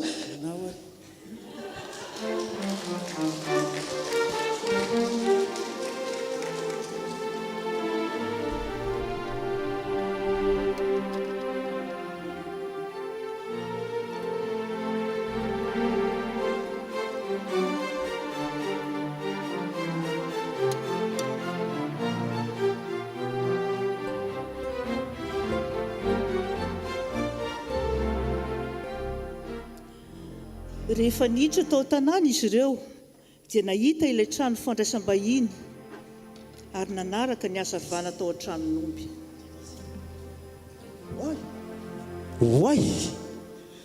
Oay, jereo jiro ao an-tranon'ny omby, jereo nareo ny jiro ao an-tranon'ny omby.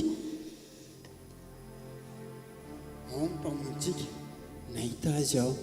Ny mpamonjitsika aho, andao iza, andao re iza, andao iza. Dia tonga ny ankohoka teo amin'ny mpanjakany Jiosy ireo mpiandry ondry. Arahaba ary ilaino asoavina. Nisy anjely ny teny taminay fa teraka ny mpamonjy ka mba afaka manatona ve zahay hiahita azy.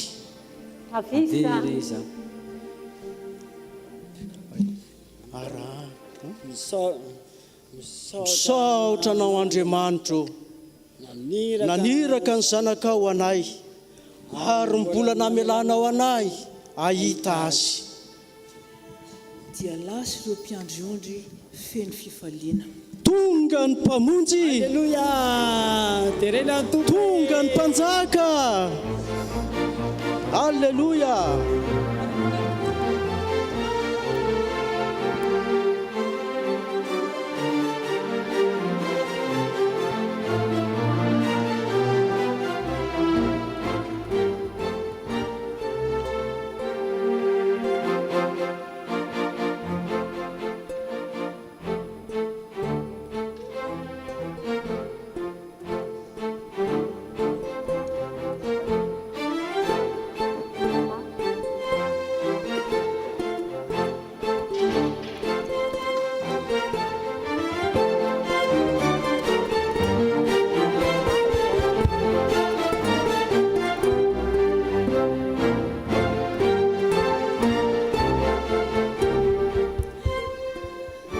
Ny andro izany dia nisy manam-pahendrena antsoina hoe magy avy any antsinanana na marika zava-mahazendana.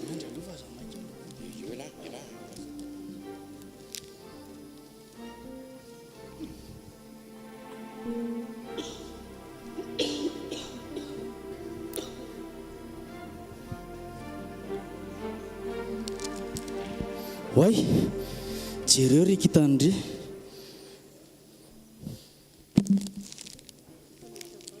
Io tena hafa noho ny rehetra mihitsy.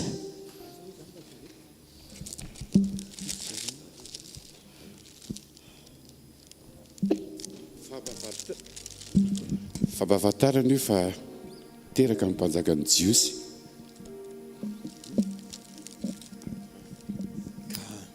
Andao atsika ho any Jerosalema hijery izany mpanjaka izany. Dahory.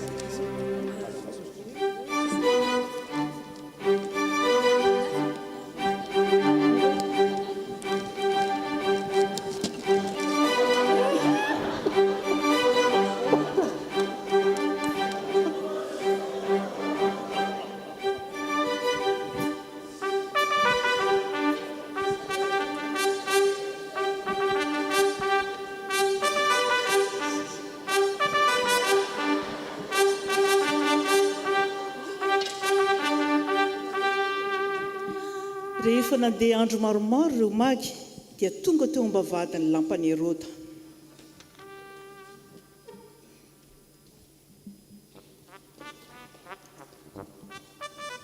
Voela velona anie mpanjaka, indro eo ambavahady misy olona mitady izany mpanjaka izany, kanefa kosa tsy ianao fa mpanjaka vaovao. Tsy ataoko fonifono fa mpanjaka voateraka hono. Asa miditra ary izy ary ianao nidana mandeha any ianao.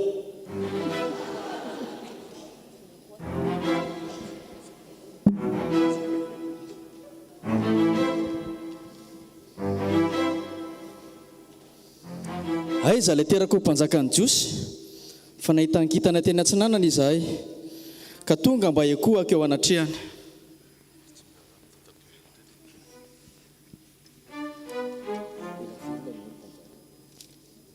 Tsy mahalala fomba reto magy reto fa tsy miaraba amin'ny mpanjaka akory.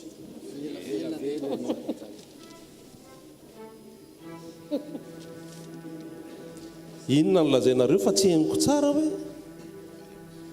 Aiza le kitana? Aiza le hoe mpanjakany jiosy fa nahitankitana teny Antsinanana izahay ka tonga mba ekohaka eo anatrehany. Mpanjaka hoe tena mirediredy reto. Ngaty zany no mpanditsy mpanapaka eto amin'ity firenena ity. Izao no mpanditsy mpanapaka amin'ity firenena ity. Mpisorony mpanoran-dalàna. Oela velona neny mpanjaka.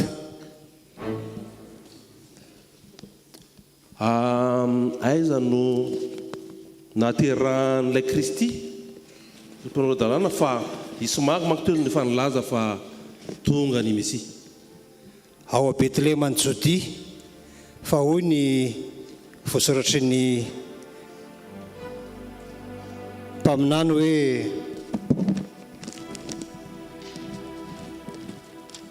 ary ianao ry Betlehema tanin'ny Joda, tsy dia kely indrindra ao amin'ny andrianan'ny Joda ianao tsy akory fa avy aminao no ivoahan'izay anankiray ho mpanapaka ka izy no mpiandrin'ny Israely oloko. Etsy ry maga, manatono nareo, avy manatono.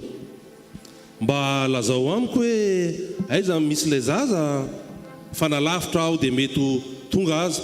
Ary rehefa hitanareo dia miverena fa maro ny zavatra tiako omena.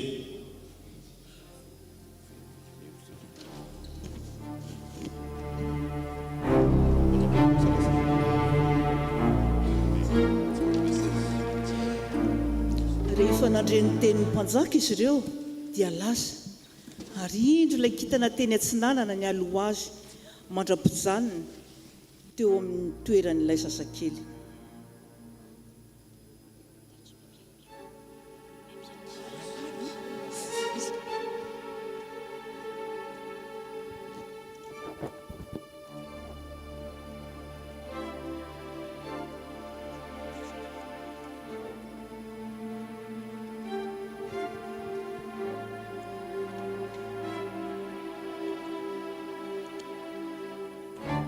Bato fa re misy an'ilay zaza teraka ho mpanjaka.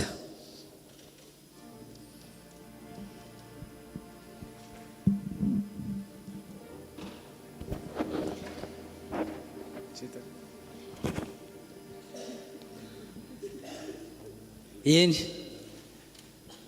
fa io ilay nandrasana ela tonga tokoa ilay Manoela.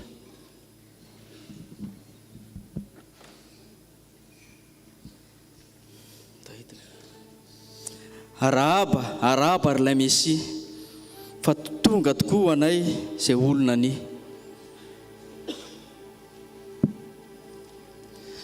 trapamonjena ny olona very ny olo-mahanitra izay tsy manan-kery.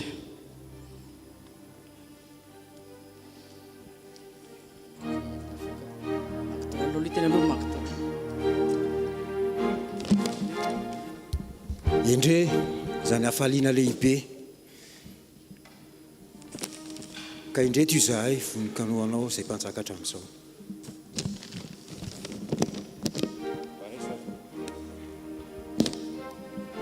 Resary zao ny ajaomena ho mariky sy fanekena.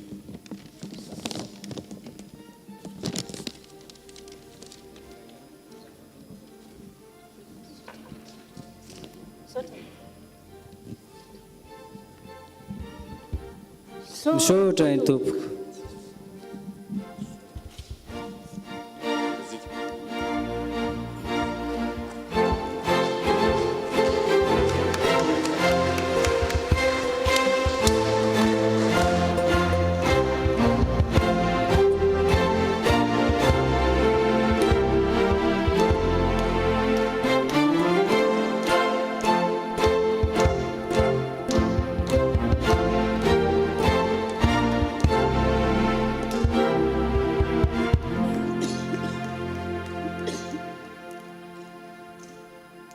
ary dia notoron'andriamanitra hevitra tamin'ny nofiny magy tsy hiverina any amin'ny Herôda dia lalana hafa no nalehan'ny nody ho any amin'ny fonenany.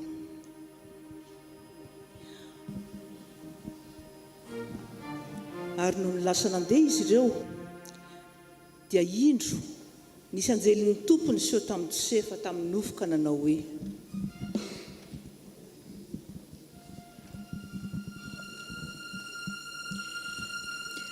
ry Josefa, mifoazy ianao ka hoeto mitsoaka ny reniny sy ny zaza, fa Herôda efa amono ny zazalahy rehetra.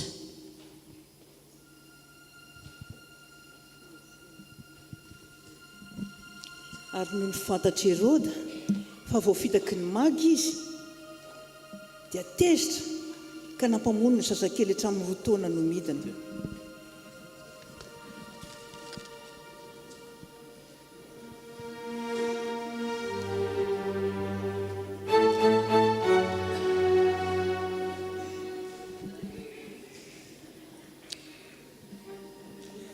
Miaramila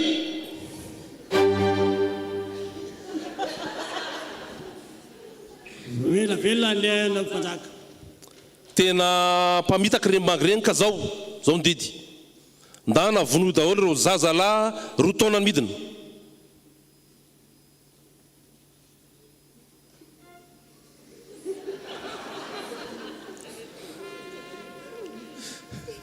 Tsy mahazo reto miaramila tsika reto. Raha vao hita dia kapainy ireo zaza velonainy, tsy avela ho afamainy. Herôda no mandidy ka tsisy ny safidy.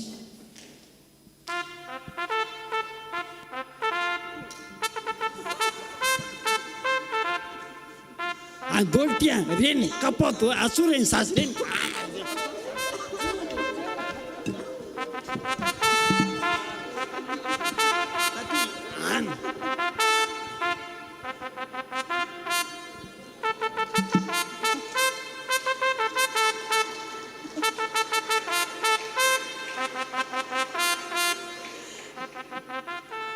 Dia tanteraka izay nampilazaina ny Jeremia mpaminany hoe: nisy feo reta ho rama dia vidradradradrana sy fitolokoana. Rahely nitomaniny zanany ary tsy azo Andriamanitra satria falana rehetra ireny. Vonjeo zanako Andriamanitra, vonjeo zanako Andriamanitra, Andriamanitra mamindrafo amiko, vonjeo zanako Andriamanitra, vonjeo zanako Andriamanitra mamindrafo amiko Andriamanitra, vonjeo zanako Andriamanitra, vonjeo zanako.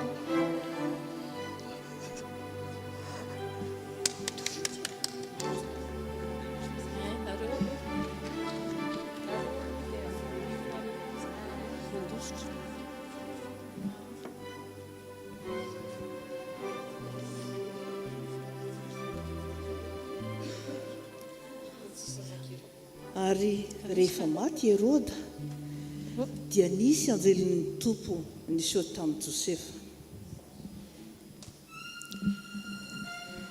Josefa, hoeto miverina ny a Nazareta amin'izay ny zaza fa efa maty Herôda.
ny farana teo ny tantara zareo ny farana ihany ny farana teo ny voalazanay mantsy dia tapany ihany fa mba toizinareo anao sesilany dia ilay famonjena izay efa nomena dia Jesosy nidina nanitry tena tsy noho ninona fa isika ihany tsy ho fony veriny no anton'izany efa simba voapozony ny ota isika na saina na tena fa na emam-bika marenina jamba sy hafa-baraka satria ny devoly no efa nanjaka ny mpanala-pozina dia Jesosy ihany izay mandray azy dia mahazo iry tena nandresy tokoa Jesosy riavana nangaina sy sasatra Herôda tsy dia fa ilay mesinikendreny dia tsy voavelively Jesosy mpanjaka tsy azo resena fa tompony hery sy ny firenena engany ho krismasy foana ny androntsika dia ho an'Andriamanitra irery ihany ny voninahitra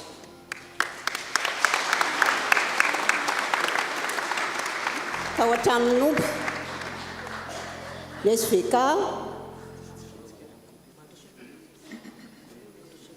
sy ny SLK izay mbola mipetraka eny dia mandroso aty mamarana ny hiritsika tao an-tranon' omby tao an-tsahany Betlema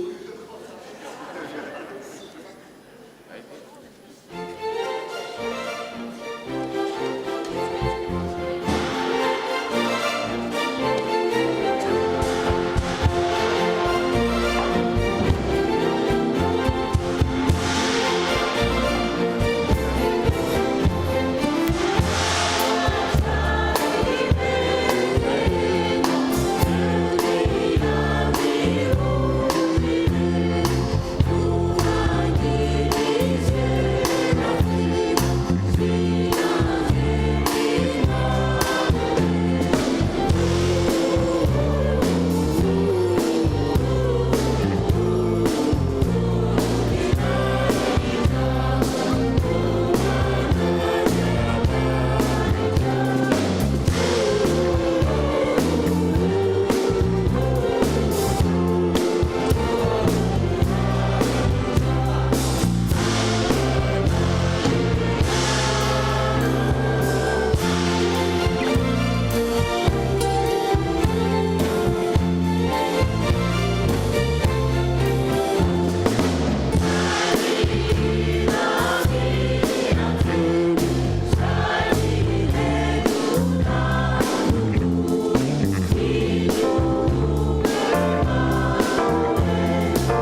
misaotrareo zay rehetra nandraynjara tamin'ny hira niaraka taminay teo ny nsvk sy ireo ny lalao atsehatra koa dia isorana ihany koa dia misaotra indrindra koa ny nanao ny décoration dia Yolande zany a ny mpitantara Joseline dia ho an'Andriamanitra rery ihany ary ny manoratra dia Ianta.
antsampana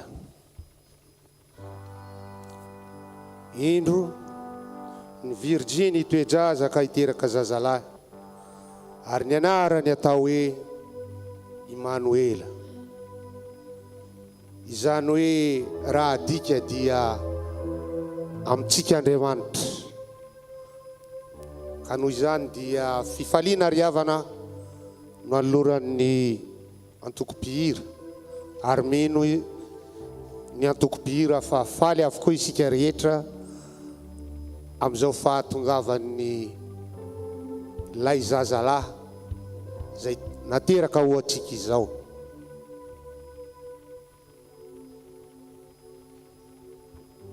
Mandra-piandrokely ireo zay mbola nisolo akanjo itoizantsika ny feon-java-maneno.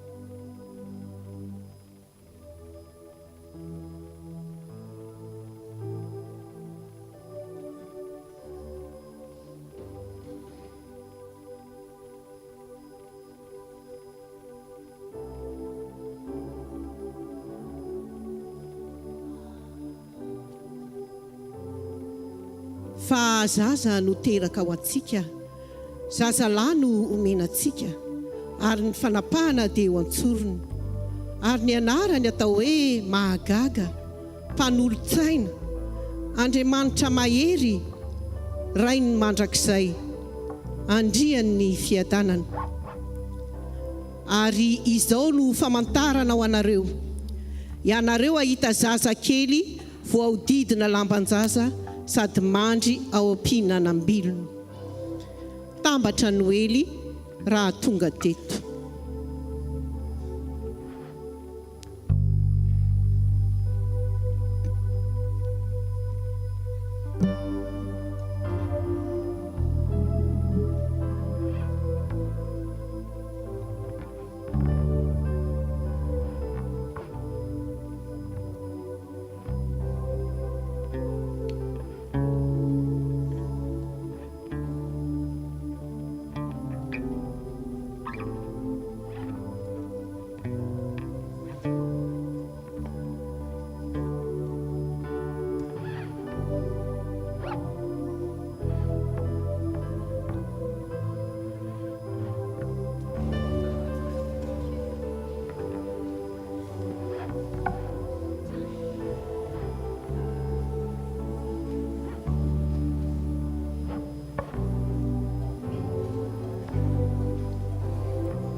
mpamonjy noteraka ho anareo anio ao an-tanànan'i davida dia kristy tompo fa izy no hamonjy ny olony ho afaka amin'ny fahotany aoka ny vahoaka hatrany aparany tany ahatsiaro ny tompo ka iverina aminy aoka ny fianakaviam-ben'ny fireneny rehetra samy ho tonga iankohaka eo anatrehany fa ny tompo no mpanjaka izy no manapaka amin'ireo firenena. Prayer of the city, Jesu indro ny famonjena.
aiza ilay telaka ho mpanjakany jiosy fa nahitany kintany teny atsinanana izay ka tonga mba hiankohoka eo anatrehany voninahitra any amin'ny avo indrindra ho an'Andriamanitra ary fiadanany ety ambonin'ny tany amin'ny olona ankasitrahana.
mifaliry olono indro tonga ny mpamonjo anao. Ilay mpanjaka ny mpanjaka teny tonga nofo dia tsy iza fa Jesosy. Ankehitriny ary dia faly izahay nahazo Noely vaovao. Noely naina ka raisy tompony fanoloran-tenanay ho voninahitra ao. Noely naina. Noelina,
arahaba ry laino asoavina ny tompombanao. Izany teny niaraban'ny anjely ny Maria izany no entina koa miarahaba atsika rehetra amin'izao alahady ny advento izao, izay alahady ihany koa hiandrasantsika ny fiavian'ny tompo, ankalazantsika ny Noely. Dia toy izao ny filazana foy izay tsy maintsy ambara amintsika anio filazana manjo. Amin'ny finoana sy ny fanantenana ny fitsanganan'ny tena maty no ampandrenesana antsika fa ny mpanompony Pastor Eugène Rakotojaona dia nodimandry ny alarobia 20 ny volana Desambra 2024. Izy dia efa niasa nandritra ny fotoana maro teto amin'ny FPMA ex Marseille.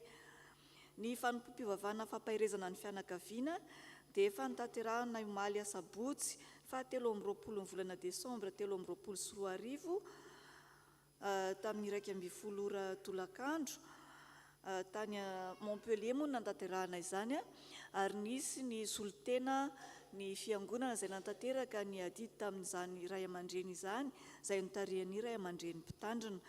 Dia mitondra-bavaka ny fianakaviana izay niara-manjo isika, ary ny razana moa dia ho ampodiana ny Madagasikara fa mbola tsy voafaritra ny fotoana. Raha mpitso kosa isika dia miverina eto indray amin'ny 10 ora ny fotoanantsika raha mpitso. Tsy adino fa misy ny vokatra ka isika rehetra izay afaka mitondra izay azontsika hoentina atao vokatra dia entanina amin'izany, ary ihany koa iandray anjara amin'izany vokatra izany. Aorian'ny fanompoam-pivavahana ihany koa raha mpitso dia misy ny fiaraha-misakafo ho an'izay maniry. Efa nisy moa ny fisoratana anarana ho amin'izany, samy mitondra izay azony hoentina ny tsirairay, nefa na tsy afaka mitondra aza dia aza misalasala fa tsy atao sakana akory izany. Dia manaraka an'izay ny 17 ny volana Desambra amin'ny herin'ny anio dia misy ny fanompoam-pivavahana, misy zanantsika izay horaisina mpandray dia Andriamakajy Finaritra Ezra, ary noho izany dia misy ny fandraisana ny fanasan'ny tompo amin'io andro io. Amin'io ihany koa no anatanterantsika ny fisaorana sy fankasitrahana ary fanaovam-beloma any Pasteur Obia izay nianatra raha teto amintsika nandritra ny herintaona, ka ho fanehoantsika izany fankasitrahana izany dia misy urne izay hitantsika ery amin'ny accueil ery, anaovantsika izay mari-pankasitrahana izay fohintsika izany mba ho fisaorana izany mpitandrina izany. Pasteur Obo moa dia voatendry hitandrina any Avignon, dia amin'io zany izy no hiaraka amintsika eto. Ny hariva kosa izany amin'io faraiky amin'ny 30 volana Desambra io ihany koa dia izy ny fiaraha-mifaly izay atao ato amin'ny salle de fête ho an'izay rehetra dia hiaraka amin'izany. Misy ihany koa ny fisoratana anarana hitantsika eo amin'ny fafana ny laharan'ny finday ahafahana manatanteraka izany na manatona ny Tadizo na Tatiantra na i Tonton Alain. Ny 12 volana Janoary kosa izay voalohan'ny taona dia misy ihany koa ny fanompoam-pivavahana izay isaorantsika an'Andriamanitra, ka miditra amin'ny 12 ora kosa ny fanompoam-pivavahana amin'io. Dia izay indray ary no ambara amintsika androany dia mirary antsika hanao Noely sambatra daholo eo ambany fitantanan'ny tompo. Ho an'Andriamanitra irery ihany ny voninahitra.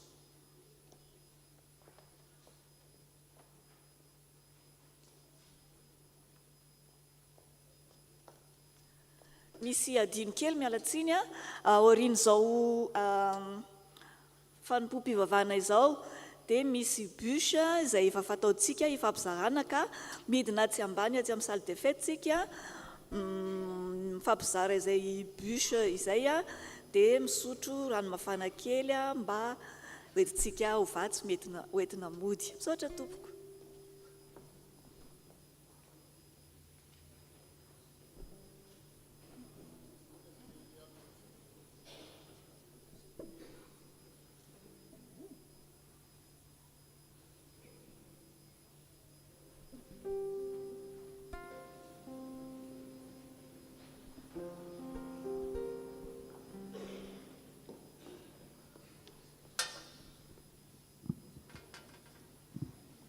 Nous prions.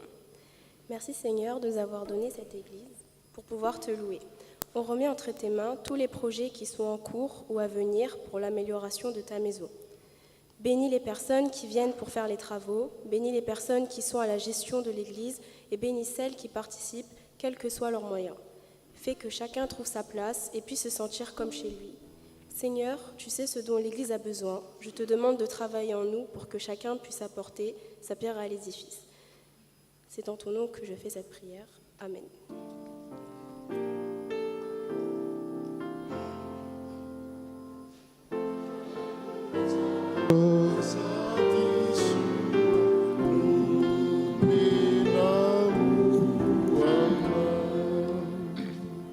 Tonga amin'ny fotoanany rakom-pisaorantsika dia ny hira voalahatra 7:30 no ataontsika amin'izany.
Eo am-pitsanganana no anaovantsika ny hira voalahatra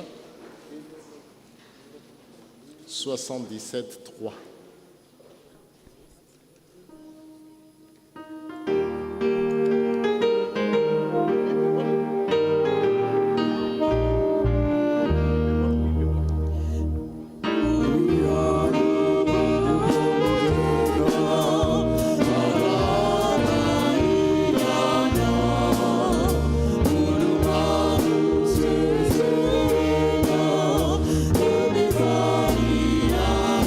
Yeah.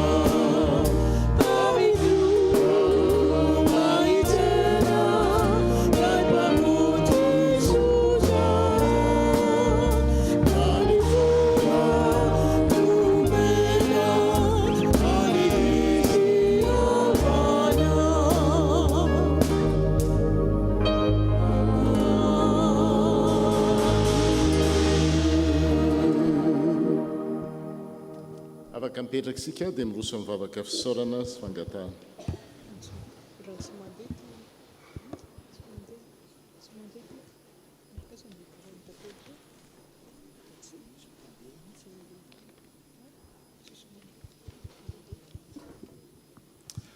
Je vous invite à prier.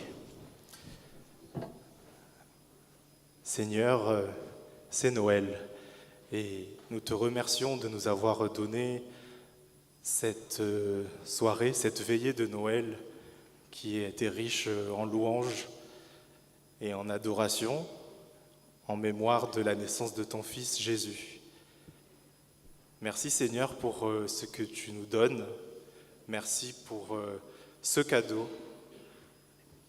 Noël, c'est souvent les cadeaux qu'on évoque, mais on ne pense pas souvent aux cadeaux, Seigneur, que tu as déjà donnés dans notre vie, que tu as donné aussi pour nous, la FPMA Aix-Marseille.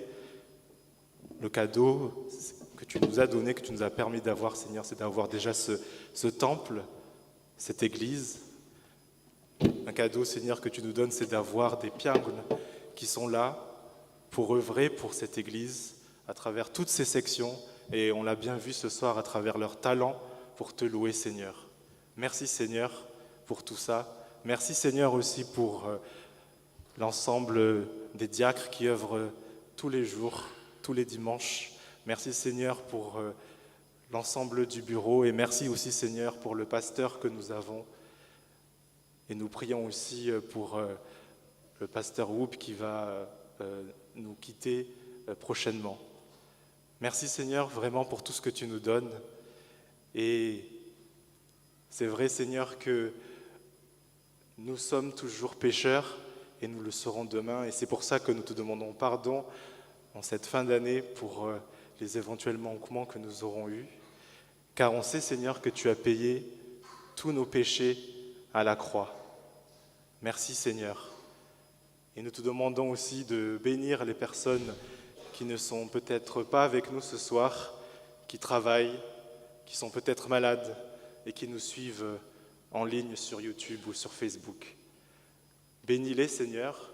Bénis aussi les personnes qui viennent ici chaque dimanche et les personnes aussi qui nous rendent visite, comme moi par exemple, ou comme d'autres personnes ici, des jeunes qui viennent peut-être de loin, qui viennent peut-être de très loin même.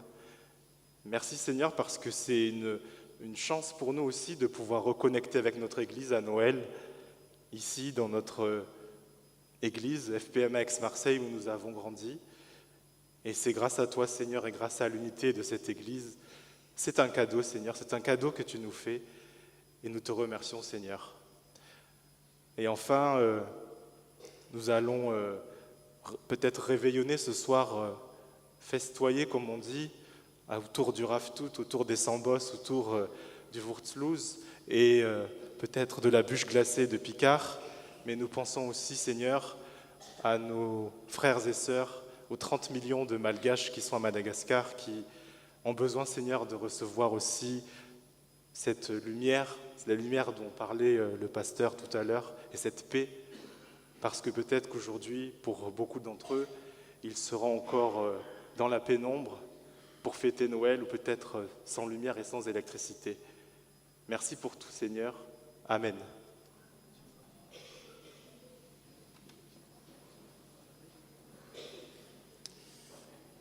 Amarana ny fitaom-pavahantsika ny andiny voalohany amin'ny raika amby fitopolo no ataontsika eo am-pitsanganany première strophe du cantique 71 avant l'envoi et la bénédiction. Je vous invite à vous lever. Good.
fa tsisy ho tanteraka ny teny rehetra lazain'Andriamanitra, zay ny lohahevitra.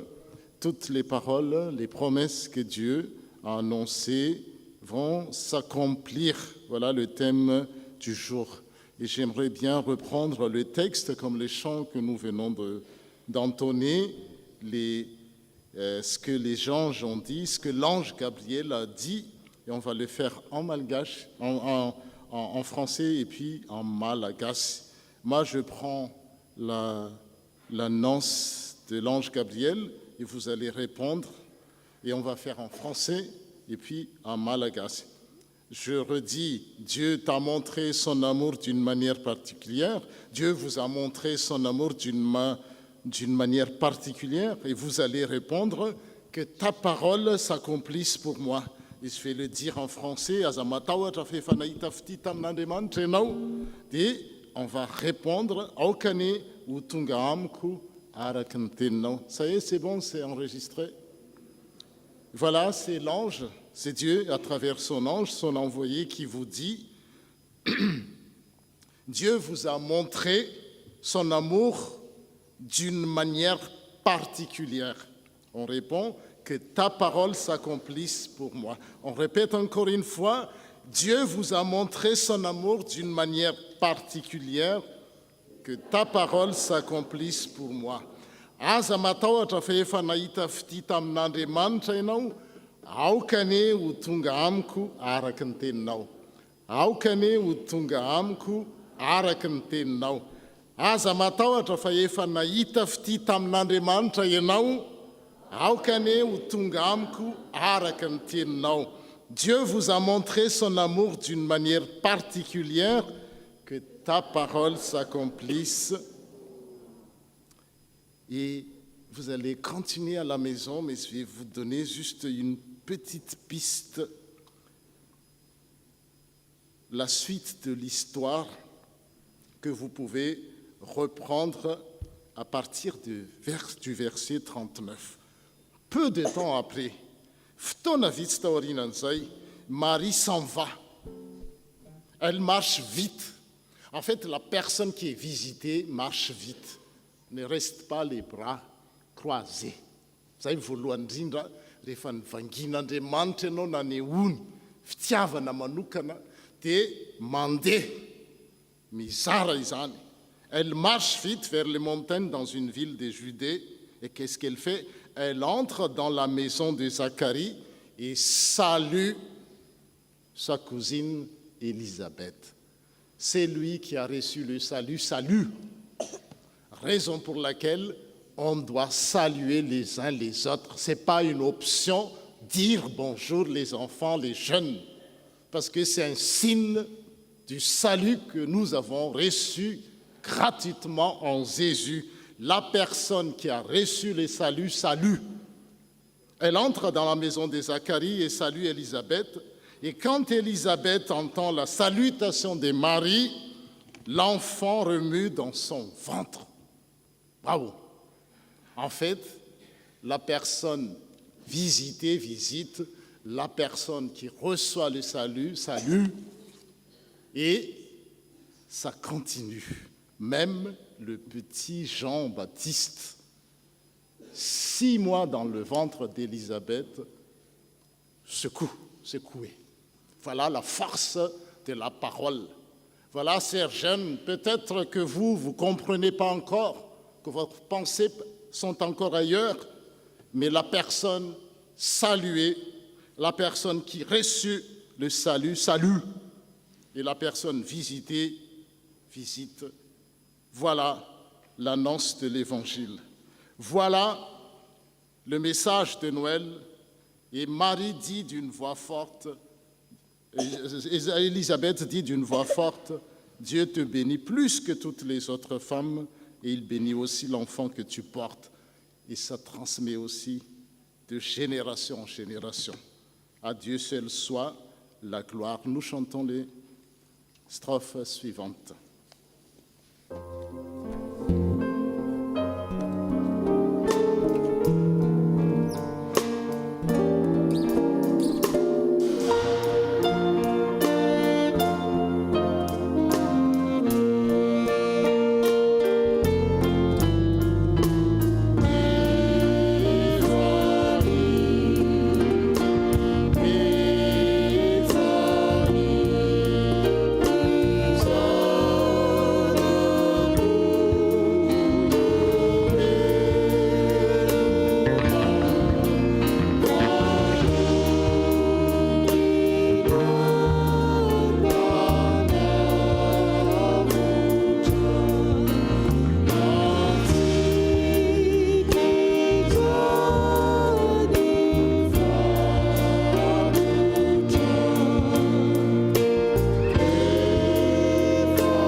voninahitra ho an'andriamanitra ray sy zanaka ary fanahy masina izay hatramin'ny taloha indrindra ka ho mandrakizay amen. Mandiana amin'ny fiadanana ka manompo ny tompo. Isaorana ny Andriamanitra. Joyeux Noël à tous et n'oubliez pas les bûches de Noël dans la salle, dans la grande salle.